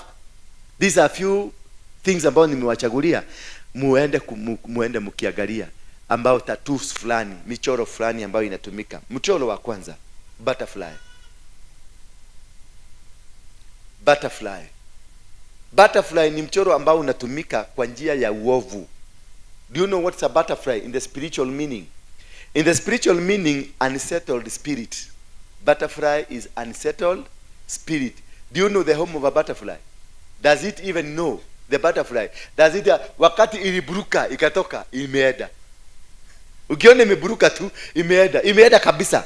Hairudi kinyumbani, haina makao, haina kule inaenda tu. Ushaiona viwavi? Butterfly ni viwavi. Ushaiona viwavi mingi vikienda? Unashindwa ziradieko. Hazijui kule zinaenda, hazina plani, na kudhisidia. Zingine zinaenda zikikufa, maana zivenye zinaenda. It is unsettled spirit. When you dream na butterflies, it is unsettled spirit. It is not an attack. It is a spirit that is not settled. And therefore, when you see umewekwa tattoo ya butterfly, in you they have planted a spirit that is unsettled spirit. Number 2, haloting spirit. Haloting spirit, yani spirit ya usherati. You are moving here, uko hapa, uko pale. Being a halot ni kuwa mtu ambaye is not stable with one person. The haloting spirit. Kwa hivyo ukiona mtu amechoro tattoo ya butterfly, ndani yake ako na haloting spirit. A spirit for the halots. You know, a halot ni yule mwenye is not, hajui kukaa mahali pamoja. And number 3, ukiona mtu ako na butterfly ni kumaanisha ako na short life span. Because short life span, maisha yako ni mafupi. Ukiona umechorwa tattoo, maisha yako ni mafupi. Because that is, ukienda kwa cycle ya butterfly, kutoka kwa mayai, kutoka kwa larvae, kutoka kwa kegunyo, kutoka kwa nini hizo zote, it's a very short period. Meaning when you have a tattoo ya butterfly, you have accepted to shorten your life. Anything that you do, you have shortened. Either ni business, umekata. Kama ni nini, umekata. Nothing in you will work forever. Nothing will make you succeed from one level to another level, because you have shortened the whole process. Bwana Yesu asifiwe sana. Another picture ambayo inachorwa katika mwili wa mtu ni the snake. Kuna watu wanachorwa snake kwa tumbo hapa, kutoka kwa sehemu yake ya siri, wanawake wengi, alafu inakuja inalala hapa. Ndio mwanaume akikuja alalia hapo, analalia python. Kuna wengine wanachorwa hapa, na kuna wengine wanachorwa kwenye kipaji hapa. Meaning, what's the meaning of kuchorwa snake on your body? Snake is a killing spirit. Automatically you become a killer. Ukilala kama ni mwanamke amechorwa na hiyo wewe mwanaume, ukilala na huyo mwanamke, your destiny, your visions, everything around you starts crumbling. Niwe yuwa modo niaje konyito nimekosi, unashida huyu mtu na advocacy yake ilikuwa inaenda vizuri. Wakati walishikana na huyo mwanamke, ama huyo mwanamke wakati walishikana na huyo mwanaume, ndio maisha yake ilianza kwa nini? Because whoever wako na yeye ako na a killing spirit that is killing you. A spirit that will not allow you to prosper, not allow you to grow, not allow you to move anywhere. Bwana Yesu asifiwe sana. Another one is the spirit of the snake now. Destruction spirit. Uko na spirit ndani yako. Kama umechorwa hiyo nyoka, there is a spirit in you that is causing destruction. Na ndio nakutaka mtu kama huyo ako na hiyo spirit, ako na nini? Na kiburi, number 1. Number 2, ako na roho ya hasira. Number 3, chochote kama ni mume wake anaanza kukua mtu wa kutagataga, ndio hiyo boma iaguke. Na ikiaguka, the spirit of killing has taken control. Everything in your house, everything in your business, everything in the spirit, everything that is in you, it crumbles down. Therefore, meaning you will not be able to stand anymore. You will not be able to move anymore. So you must watch out the people you go do business with. Do they have tattoos? Bwana Yesu asifiwe sana. The people you are going to do an operation with, work with, ambapo mtu unaenda kufanya service na mnaenda kufanya maombi na wao, mnaenda kufanya jambo lolote lile, akalia kama wako na tattoo. Just look at them, then you will be able to know this is people with ranks, these people with positions, and these positions are going to cause you to suffer in life because of association. Because of association, me and you, I can be having the tattoo. Mimi tukishikana tu na wewe, maisha yako yaanza kuenda chini, because the spirit in me ni ya kuua, na zinaweka kwa deliberately, na hizo vitu zinatokanga kule baharini kwanza. Hizo makemiko wanaweka nazo tattoo zinatokanga baharini. Zikitoka baharini sasa zinakuwa distributed. Hata nywele nyingi nyinyi mumeweka wa mama, kuna zingine kwanza zimepitishiwa baharini zikaletwa kwenu. Ndio naona kutoka usiku ununue hiyo wig, una behave kama mchawi. Una behave tu kama kashaitani fulani kana behave tu. Na ni wig tu uweka kwa kichwa. Ukitoa unaona kichwa yako imeanza kukua normal. Ukivuka tena ukirudisha kwa kichwa, mogoroko inaingia. Mpaka mama ameguza pale kichwa kuangalia kama iko. Bwana Yesu asifiwe sana. Number 3 of the snake spirit, poison's hand. When you have a tattoo that has a snake, you have a hand that poisons, a mouth that poisons, a leg that poisons. Yani in you, you become poisonous. You become poisonous in a manner that there is nothing in you that will be around you ambayo itakuwa. It will be poisoned, itaoza. Utasikia kila kitu chako kimekuwa na muozo. Kila kitu chako kimekuwa na jambo ambalo limesababisha. There is nothing will work in you. Why? Because ndani yako umebeba nini? Poison. Labda sasa Roda ako na hiyo nyoka, na mimi tumeenda tumelala na yeye, ameniambukiza poison. Sasa na mimi kwa sababu niko na spirit ya harlot, nitatoa kutoka kwa Roda nipeleke kwa nani? Kwa huyu, na yeye ni poison. Nitatoa kwa huyu tena, na yeye poison. Na kwa sababu huyu pia ni harlot, na yeye afanya nini? Anachukua Karaja, naye Karaja anakuwa poison, naye Karaja anatoa hapo anapeleka kwa Mwagi, naye Mwagi anakuwa poison. Sasa unakuta there is a mtu mmoja ndiye alihitajika kuwa na tattoo, anachoma mji mzima. Bwana Yesu asifiwe sana. So wale ambao wanaweka kwa tattoo, nitawaelezea hapo zaidi, mnikumbushe nisipokumbuka. Then number 2 feature that they draw on your body, the dog, umbwa. When you see somebody ako na spirit hiyo, ako na hiyo alama ya umbwa kwenye hapa kwenye nani bega lake, ama kwenye tako lake, ama kwenye utumbo wake, hii inamaanisha nini? The spirit of lust. Umewekwa the spirit of lust. What is the difference between the spirit of lust and the spirit of harloting?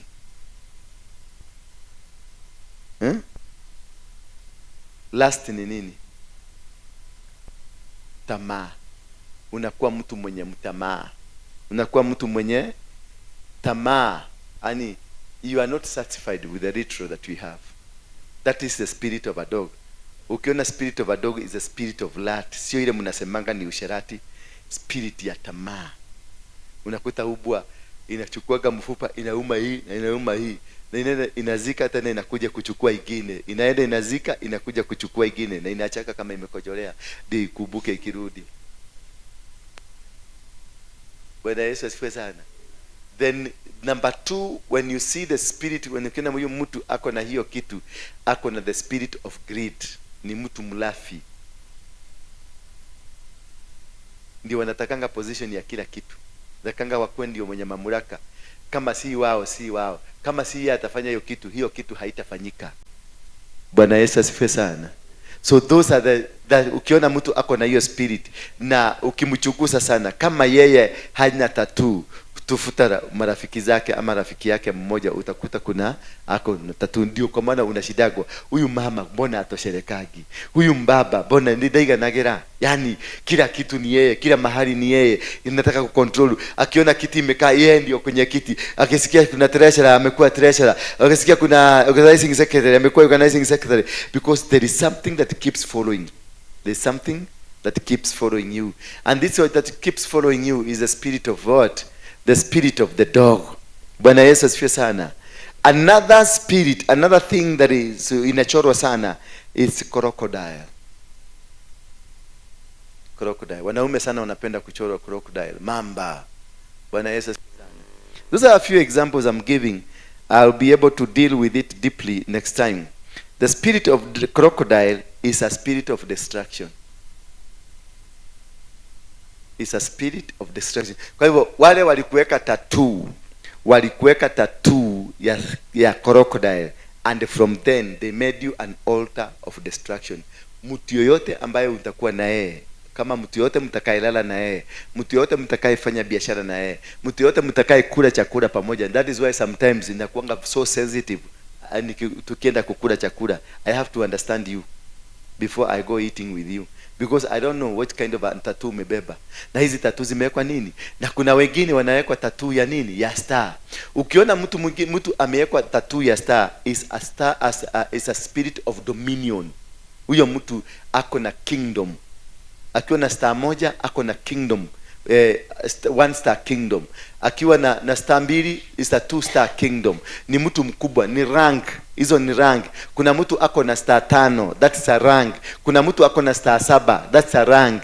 Depending in the kule kwa baharini amepatiwa kazi ya kufanya nini, and depending on the rank that you are given, that is how you operate. Depending on the rank you are given, that is how powerful you can be. Kuna wengine wana fly wakiwa na star 7, they are able to fly. Ako tu hapa na ana fly. Kuna wengine wanakaliaga kiti hii tu, akikalia kiti na kiti inambeba anaenda. Unamsikia kwa Arusha, Tanzania. Bwana Yesu asifiwe sana. Because of the star. Ukiona mtu yote, ukiona boyfriend yako, na sana mimi nawatuma tu mwende muangalie maboyfriend wa Roda. Enda angalia yule msee mnakuaga naye, ama yule boyfriend yako kama uko nayo. Enda muangalie ni tattoo gapi yako nazo. Hizo tattoo ama watoto wako, uende uangalie. Maana waliwekwa bila kujua. Hata huyo mzee labda hajui. Yeye alienda akaambiwa chagua kati ya hizi, akachagua moja. Na wakati ya gani? Ya saa. Tutazungumzia hiyo. Mtu nani mwingine yako na tattoo?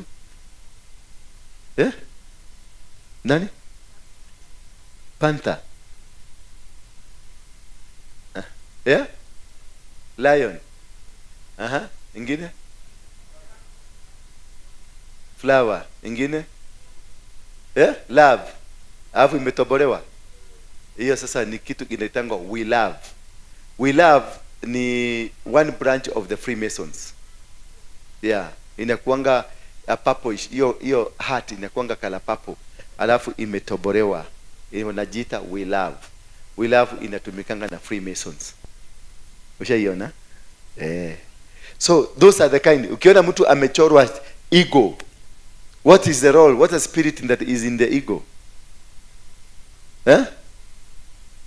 What is the spirit that is in the ego? Ego ni nini? Tai ndio. Katika in the spiritual realm, ego, what is the authority that is in the ego? It is cunning spirit. A very cunning spirit, because ego ikikushika inakupeleka huko juu, kudiri na wewe huko juu. They have a capacity to lift the level of their battle. Wanapeleka huko juu. They have a cunning spirit. Kwa hivyo ukiona mtu ako na ego, kuna spirit in them that is cunning. Ni mtu anaweza kukudeceive at any time. Na akikudeceive atakudeceive na kudestroy, because when the ego takes you up there, it takes you up there to go and bring you down as a dead man. Bwana Yesu asifiwe sana. So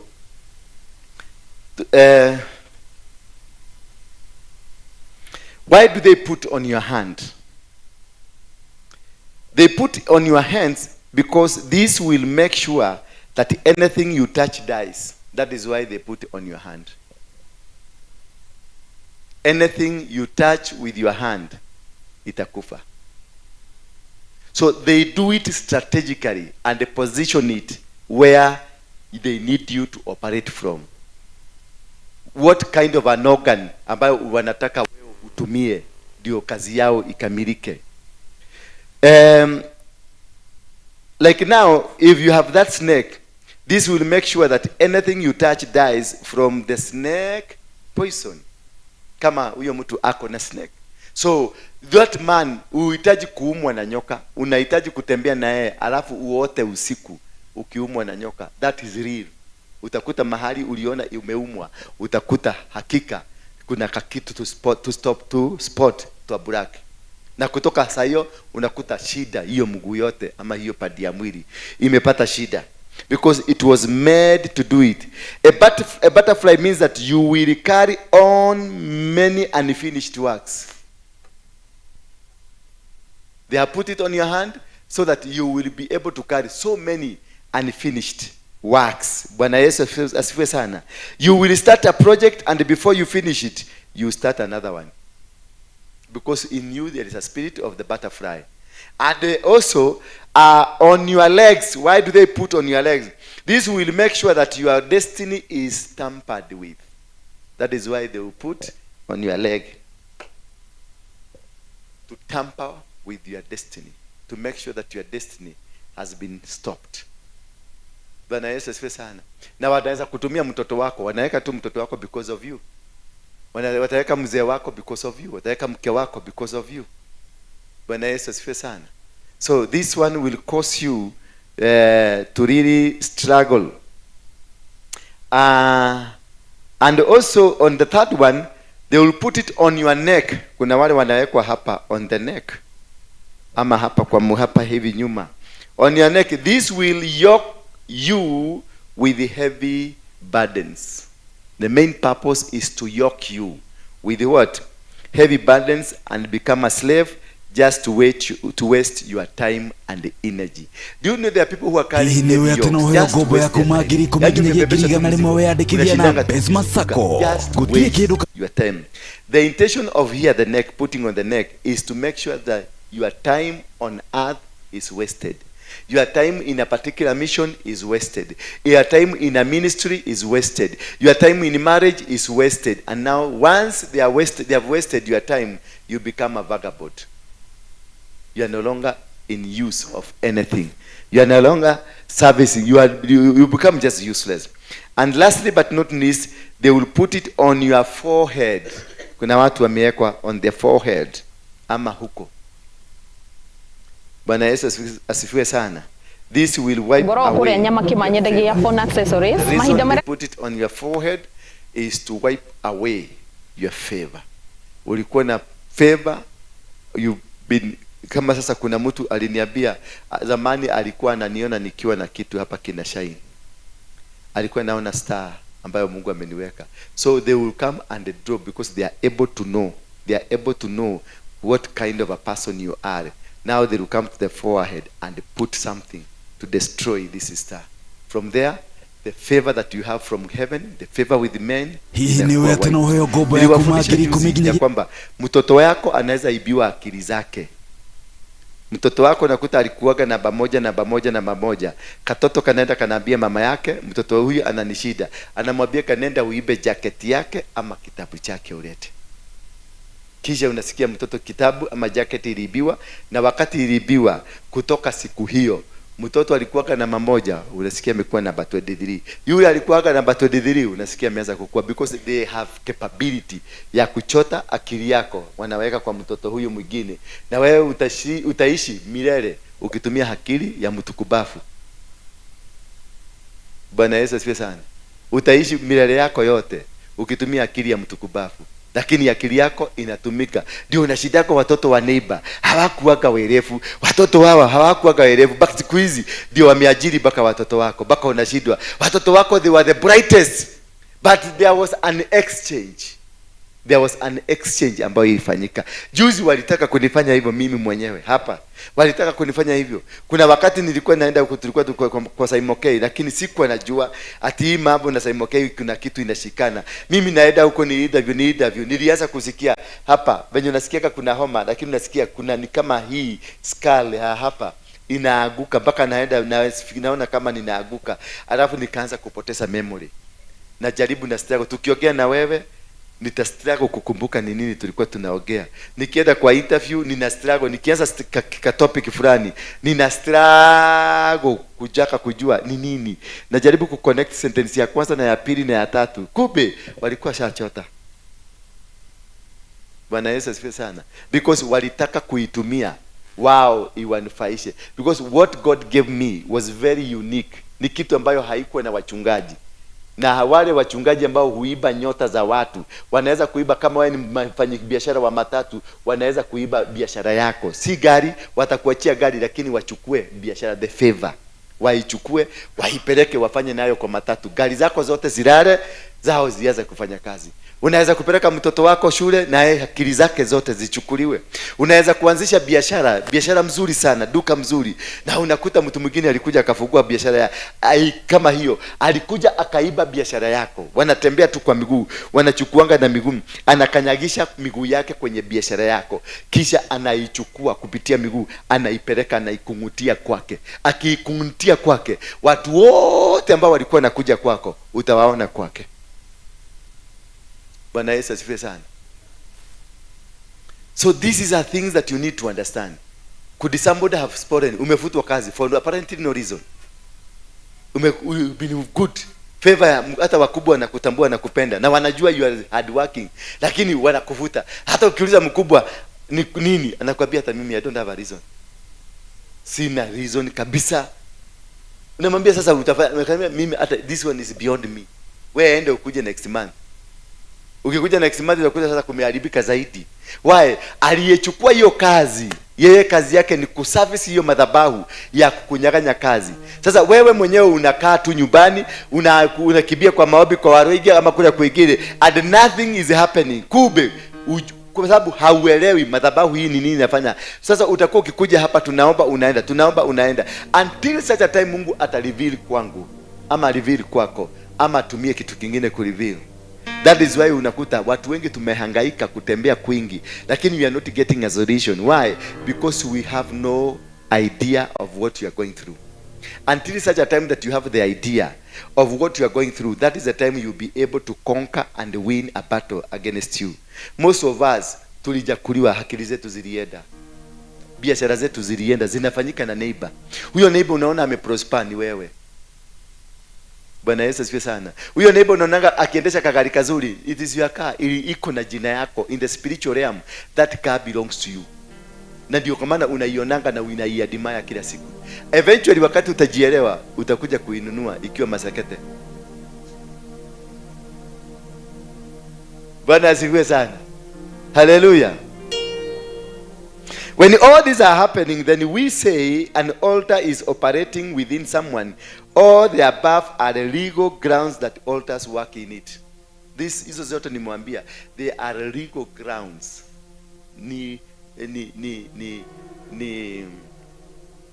Kiswahili kizuri, legal ground kusema nini?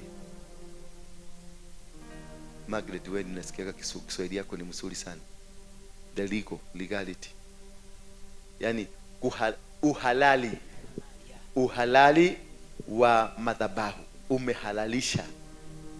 The altars only need a ground to operate, and this ground must be legalized. They don't come to you if your madhabahu yako is not legalized. They have to wait until wewe mwenyewe ucommission, wewe mwenyewe umwage damu, wewe mwenyewe ufanye hiyo kitendo, wewe mwenyewe ufanye jambo to legalize, to put a signature on it. Madhabahu haiwezi kujileta kwako, haiwezi. Lazima ufanye kitu ambacho kitafanya wakuwe na field day ya kutembelea wewe, na kutoka hapo unaanza kuhangaika. Tukiiba kale kawimbo inasema mahangaiko na shughuli za kila siku.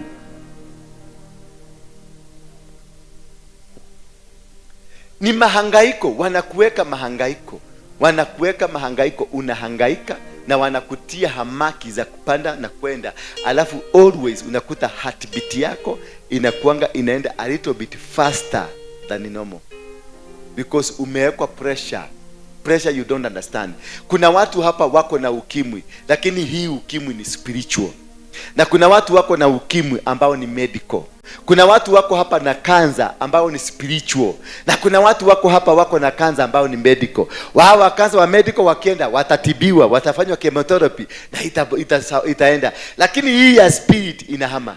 Ukisikia kanza yako ilihama, imetoka hapa imeenda hapa, hiyo si kanza, it is a spirit of cancer operating in your family. Family. Bwana Yesu asifiwe sana. It operates within your family. Utakuta baba yako ako na kansa, utakuta mtu kwenu mwingine alikufa na kansa, because it is something that is spiritual that is operating within your family. And this that is operating within your family, it is controlled spiritually. It cannot be controlled medically. Bwana Yesu asifiwe sana. Anything that is spiritual, no medication can be able to terminate it.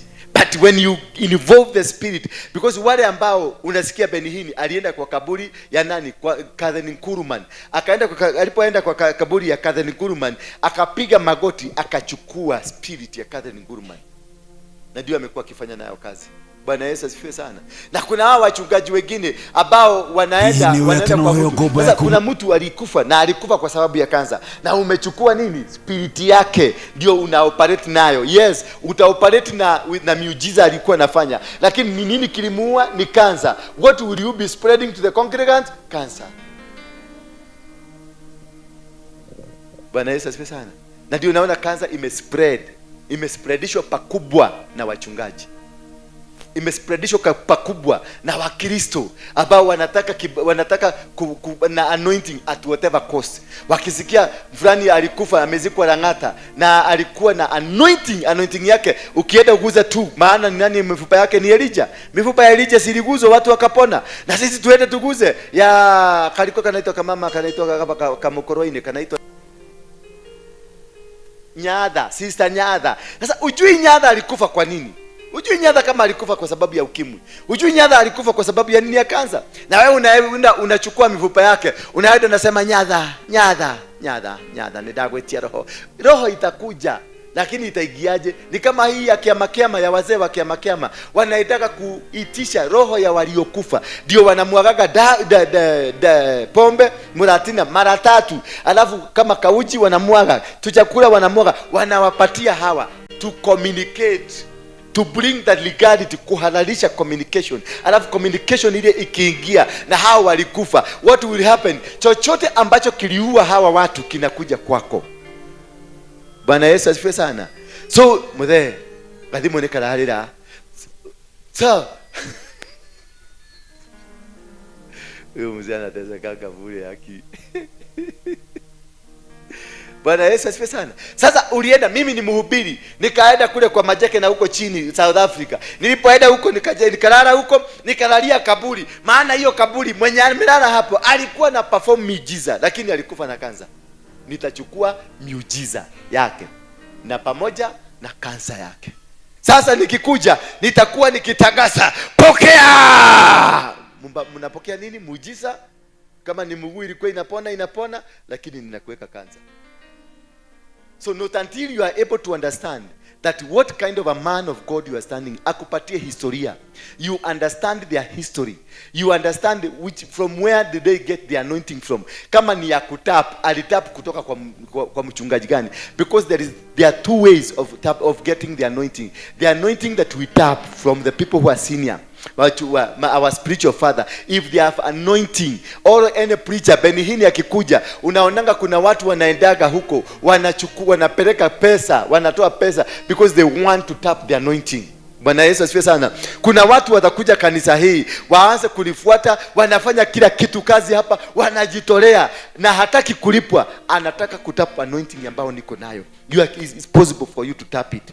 But again, kuna wale ambao walizaliwa, hii kitu ulizaliwa nayo, umejikuta nayo. Sio mtu amekufundisha. You don't have a spiritual father, you don't have anybody, but you have an anointing in you. Those are two different people. Those people, sasa huyo unaweza kufuatilia hii kitu iko ndani yake ilitoka wapi? Maana ni ya kuzaliwa, na kama ilizaliwa kuna generation yake, kuna ka trend unaweza kuifuata mpaka ukaweza kujua. Tulifuata Lois ambaye ni shosho wa nani? Ni shosho wa Timothy. Tukajua mpaka mama yake alikuwa the same na Timothy ako the same. Hello, are you getting me? So lazima ni vizuri uelewe historia. Kama nilitapu kutoka kwa nani? Kama nilitapu kutoka kwa Mhujia ambaye ni msherati, hata mimi nitakuwa msherati.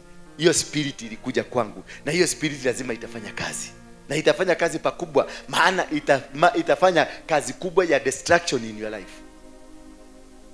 So many of us here are destroyed, not because we are supposed to be destroyed, but because the tappings. Tulitoa wapi hiyo neema ambayo tuko nayo? Who was your spiritual father? What kind of a spiritual father did you sit under? You're becoming a pastor. Yes, you want to become a pastor. Who is your spiritual father? You are the leader in church. Are you a spiritual father in that church, or you are still a spiritual father in another church? Because you can be working here, but your spiritual father is different from the father you are sitting under. Meaning you are at war. You have two spiritual fathers, with the one that is feeding you and the one that owns you. When you have that one that owns you and you are not under that owns you, and you are not doing sacrifices and not giving offering to the father, to your spiritual father, because they are offering that you give to your spiritual father, and you are giving to a wrong father.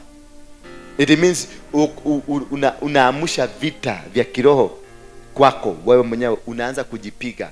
Unapata madhabahu yanakuinukia. Kwa lolote unafanya, madhabahu inakuinukia. Watu kanisani wanakuinukia for apparently no reason. Unakuta umeanza watu tu watakuchukia for apparently no reason. There is nothing that wakiulizwa ni nini Magia amefanya, ni nini Roda amefanya, there is nothing. You have nothing to accuse. But kuna madhabahu ambazo zinapigana za kule ulitoka, maana bado umekuwa connected huko na kule huko. Labda kule umetoka ni kwa mtu ambaye hana roho mzuri, na umekuja kwa mtu mwenye ako na roho. Hizo maroho zitapigana. Bwana Yesu asifiwe sana. Haleluya. Haleluya.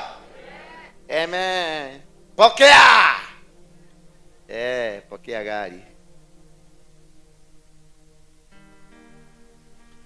Also there is another thing ambayo ina attract, inaleta madhabahu kwako. Names. Majina. God is always interested in names. That is why he gave us names. That is why he gave Sarai a name. He gave Jacob a name. He gave Abraham a name. These names are given to us by God. They are not given to us by the devil. They are given to us by God, because God blesses you through names.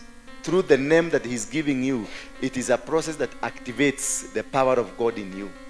Wakati Jacobo alitaka kubadilishwa jina, alikutana na nani? Na malaika.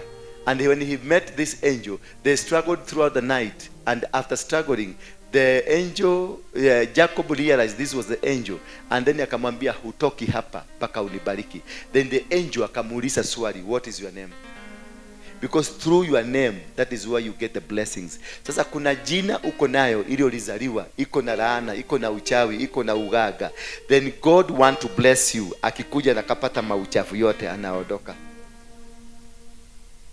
Bwana Yesu asifiwe sana. Hiyo jina umebeba uchawi wa klani mzima. Hiyo jina umebeba uganga wa klani mzima.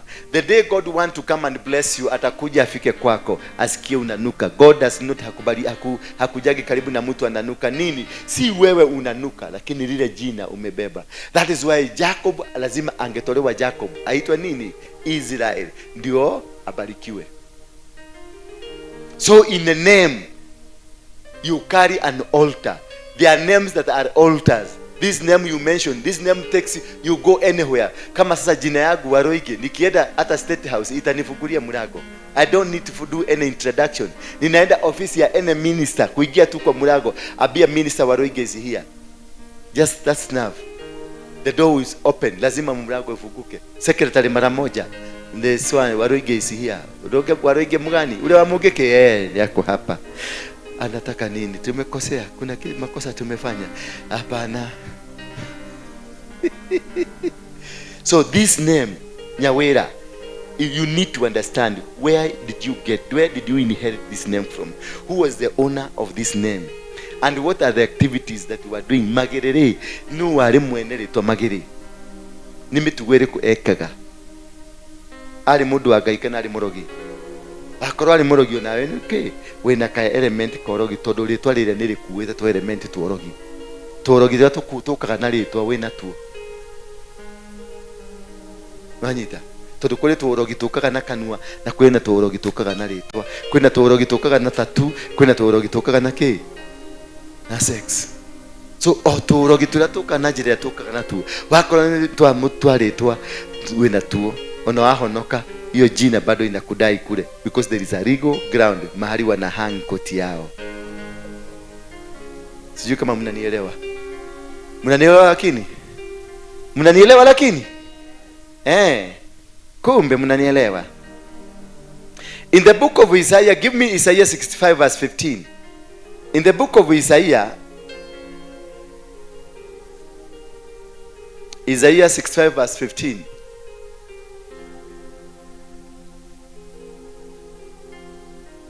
Mutaliacha jina lenu kuwa laana kwa watu wangu waliochaguliwa. Bwana Mwenyezi atawaua ninyi, lakini watumishi wake watapata jina lingine. Umeona? Atawamaliza kwa sababu ya jina, lakini alitakapowamaliza watumishi watakao baki watapatiwa jina jipya. Ndio kuua, ndio amalize the network iishe. Bwana Yesu asifiwe sana. For Jacob to be blessed, lazima network ya babu yake Abraham. Maana Abraham ametoka kwenye kizazi ambacho hakikumpenda Mungu. Walikuwa wanaabudu shetani. Na wakati huo Abraham alikuwa anaitwa Abraham. Na ndio kumtenganisha na laana za kifamilia, wakambadilisha jina, wakamuita Abraham. Naye Sara, maana alikuwa pati ya hiyo ndoa, akaitwa alikuwa anaitwa Sarai, wakambadilishia jina, wakamuita Sara. Kwa hivyo why it was a reason to disconnect laana za familia, to disconnect laana na majina zile zimetoka kule. Kwa hivyo once you are disconnected from hiyo maneno ambayo iko kule, ni kumaanisha kupitia kwa jina, tulaana tule tunakujaga kupitia kwa msafara wa jina, tumekatwa. Kwa sababu kuna mtu naweza kuta wewe unaitwa Wanyoike, na ule Wanyoike anaitwa ni mtu anakuaga na kifafa, utakuta hata huyo Wanyoike yako na kifafa. Kuna watu familia mzima unaitwa Kenywa, unakuta familia mzima mtu yote ambaye anaitwa Kenywa, ile entire matata na maango huko wale wanaitwa Kenywa, unakuta Kenywa zote ziko na problem ya pombe, Kenywa zote ziko na problem ya issue fulani, Kenywa zote ziko na problem ya marriage. Until you are able to identify that, until you are able to identify ni jina, utangangana ukisema mtoto wangu oye, na ndivyo nimesomesa oye, na ndivyo nimegwayo oye. Lakini what is the problem? The problem ni kwamba jina liko na maneno. Some of you are poor because of jina. Ende angalie uone. Angalia wale mtu mmeitanishwa na hiyo jina, nyi wote ni poor. Na wale mmeitanishwa na hiyo jina wote ni makahaba, ni makahaba, ni majagiri tu. Wale wote wameitanishwa na hiyo jina, wote wako na kasoro moja. They have an issue with their life. That is a major problem that we need to understand. That is a major problem that you need to know. Mutaliacha jina lenu kuwa laana kwa watu wangu waliochaguliwa. Bwana Mwenyezi atawaua ninyi, lakini watumishi wangu wake atawapa jina. So there is no shortage of God's plan.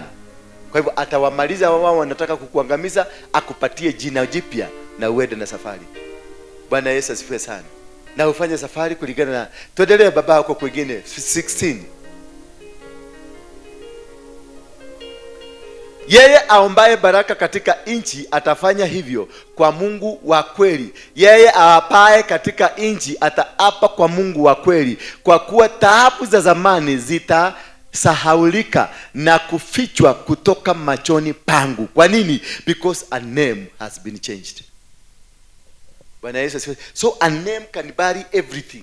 Jakobo wakati jina lake lilibadilishwa, ile Jakobo ambaye alikuwa ni muogo, mwizi, tapeli, kila kitu iliondoka, na wakati alipatiwa jina Israel, kutoka hapo ndio alienda ikamconnect na madhabahu ya guka yake mahali pale inaitwa Bethel. Alipofika Bethel akachoka tu, kujiwekelea akaona bingu imefunguka. Kwa hivyo majina yanafungulishanga bingu na majina yanafunganga bingu. Angalia jina yako ujiulize, jina yako unaitwa nani? Unaitwa Wairimu. Sasa jiulize, Wairimu ni jina gani? Lilitoka wapi? Unaitwa Wageshi. Wageshi ni jina gani? Lilitoka wapi? Nani alikuwa anaitwa Wageshi? Nani alikuwa anaitwa Jogona? Nani alikuwa anaitwa Otieno? Nani alikuwa anaitwa Unyago? Ufuatilize. Unapofuatiliza utaelewa kama ni jina liko na ushawishi katika maisha yako, kama ni jina liko na linasababisha mitelezo ya maisha ambayo unaipitia. Bwana Yesu asifiwe sana. Hello.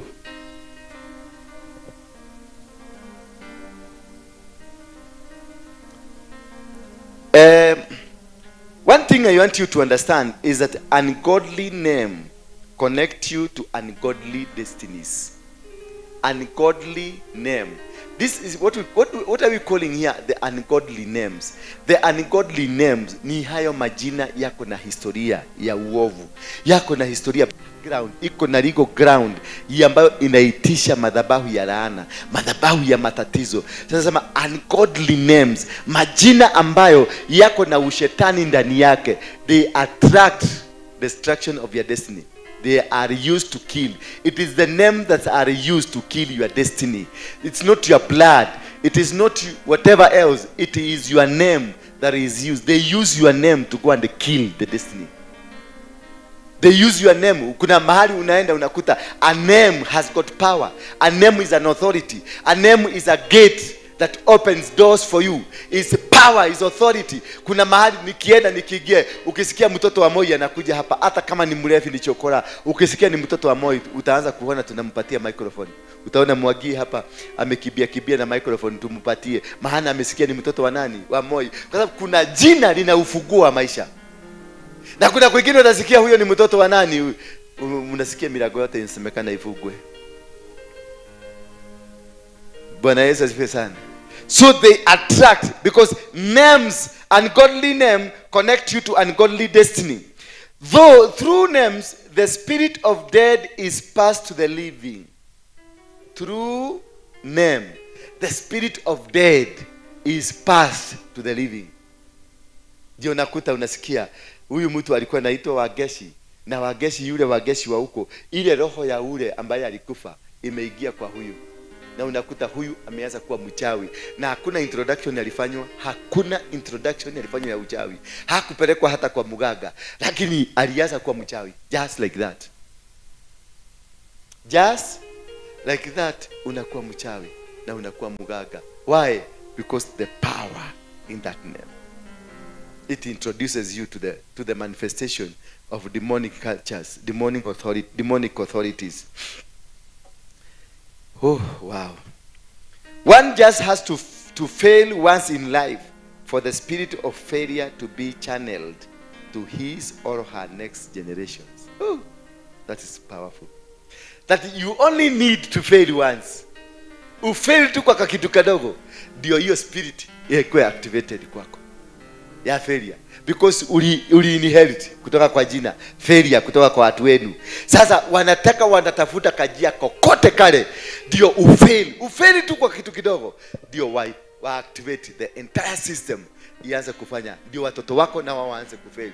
Pako unashindwa, just the other day we were moving well, what happened? No, they needed you to fail in that small business. They needed you to fail in that small project so that they can activate the spirit of failure in you, the spirit of failure to be transferred to the next generation. Na ndio nanaga mimi siwezi kubali kushindwa. Siwezi, tutangangana tu. Afadhali tungangane mwaka mzima mpaka tufaulu. That is me. Onogekate hata tufanye, nitangangana. Uniambia hii kitu imeshindikana, ninakwambia toka. Eda. Mimi sijawahi shidwa na sitashidwa. Sijawahi shidwa na sitafanya nini? Sitashidwa. I can't. Nikajua wewe ni failure, wewe mwenyewe, wewe Margaret, wewe ni failure, na umekuja kuanza kunionyesha venye tufuge hii kwa sababu kimeshindikana. Utajua venye utapita ile mlango.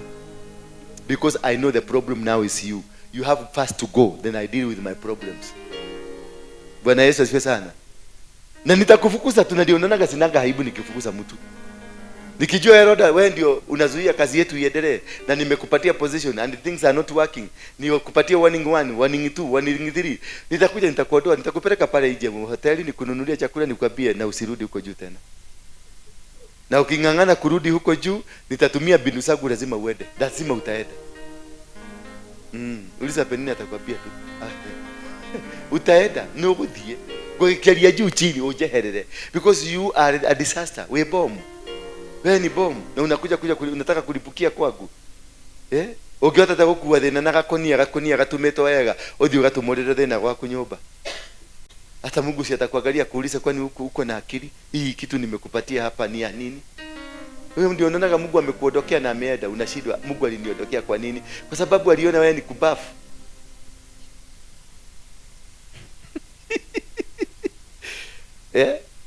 Siku hizi siongea kibaya. Naongea kabaya, si nimekuwa mzuri? Niambie tu kweli. Nina improve. Ni pressure mlikuwa mmeniweka mingi.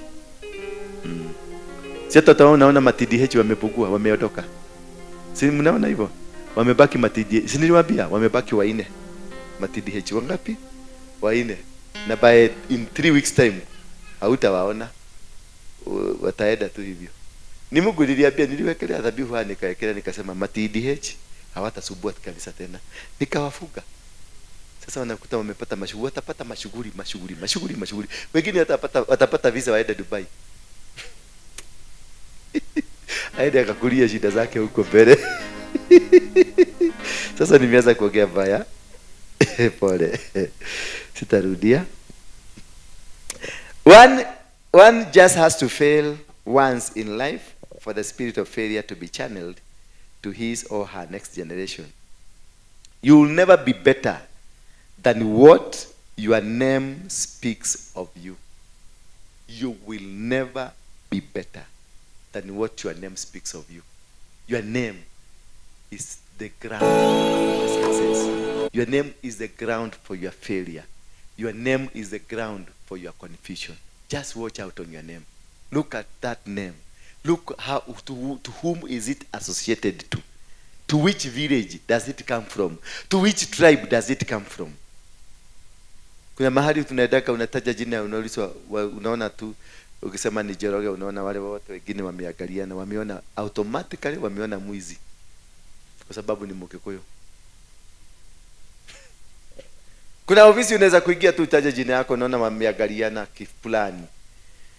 Na usipokuwa very careful, ujue venye wameangaliana, utashida hapo kifikiria there is something that is happening. Kumbe walishamalizana na wewe.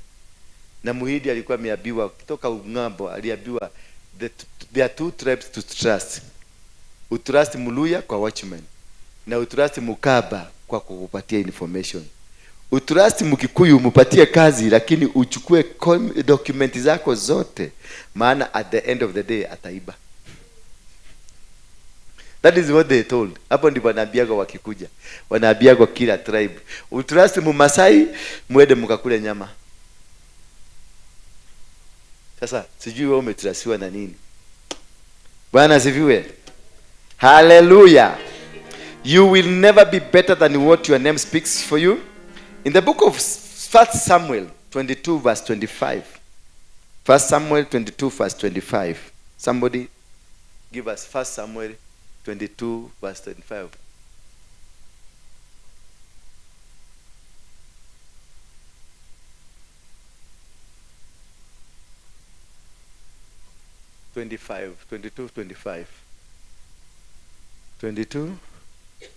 25, verse 25, 22, verse 25. Is that true?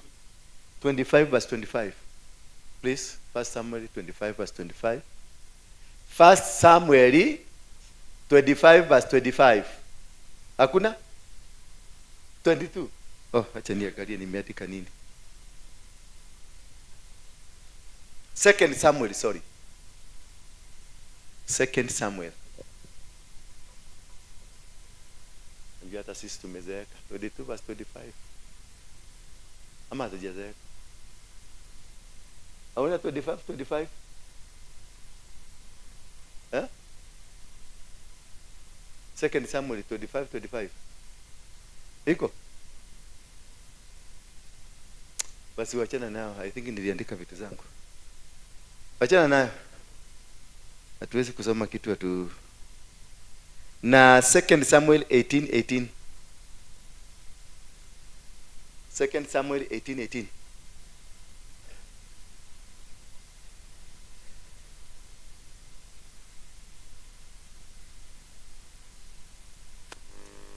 Wachira makani mohenia. Muhiana kohenia. Sasa Samuel inakuwa New Testament ama Old Testament? First Samuel. Si ndio hiyo nasema. Sasa si 25 iko na 25. First Samuel 25. Unajua sasa ni jina.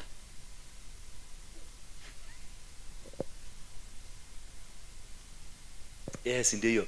Bwana wangu na asimjali huyo mtu muovu nabii na bali yeye anafanana na jina lake.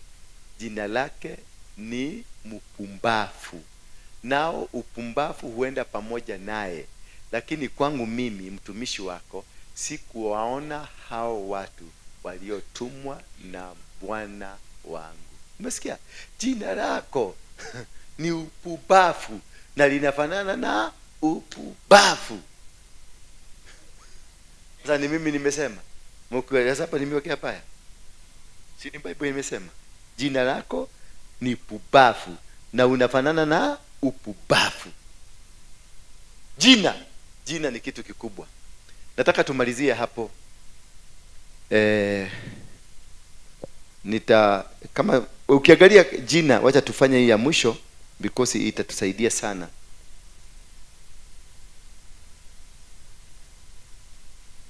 When hizo zote tumeangalia, it's when the altar is operating inside you. When the altar is operating outside you, put a very few example. Abraham's family were worshippers of another gods like moon. This caused all firstborn sons not to inherit their firstborn rights. Have you ever noticed that? Because of what their father Terah was worshipping, alikuwa na worship the moon. Because of that, ilisababisha the generation ya Abraham, all their firstborns, they never inherited anything. Walishia tu hivyo. Abraham firstborn ni nani? Ni Ishmael. He never inherited the kingdom. Isaac did. Isaac firstborn? Yeah? Esau. Did he inherit anything? He lost it. Jacob firstborn? Ni Reuben. Who took the mantle? Judas. Judas firstborn? Yeah? Kulikuwa Zera na nani? Yeah? Na Perez ambaye ndio Farao. Perez ndio Farao. Naye mwenye alichukua ushukani nani? Zera. All the firstborn. Whatever mistake you do will affect your firstborns. Our firstborns wanateseka not because they are supposed to suffer, but because of small mistakes that we did. Your brother firstborn, your sister firstborn is suffering because of either the name, or either the village you came from, or either the altars that speak outside you. May God bless you for the word of today. Na mutatoa sadaka? Ya mutatoa? Yeah? Muko nayo? Fanyeni hivi. Nataka muni bless. Mkuje muwekelee kwa miguu yako. Karaja ni kumaanisha nini hivyo? Najua wewe ndio ulisoma hii maneno ya theology. At the apostles' feet. Yes? Yes. You can ask. Stand up. Yes, ask a question, don't worry. Yeah, go ahead. You should have asked. Please the Lord. Apostle, I have a question. Just Yes, go ahead. I'm asking because all of us have names, and the origin of name, we know where they come from. Yeah. Now that you have taught us, and it is very clear. Now we are just going home and the same names. What can we do about these names? Is there I wanted to prepare you so that on Sunday, the evening service, nitawafundisha how to break that. Na ndio nilikwambia, tulisema Sunday tutafanya nini? Sunday tutafanya nini? Activation. So we'll speak about all these things, then you will be activated. The name will be activated. Yourself will be activated. Your business, anything that God has given you will be activated. So don't worry. Just leta kitu yako wekelee hapa. Na hii ni yangu. Wale wanapendaka kuniletea kitu huko kwa kona kona, niletee hapa. Niachilie baraka za mkimtume.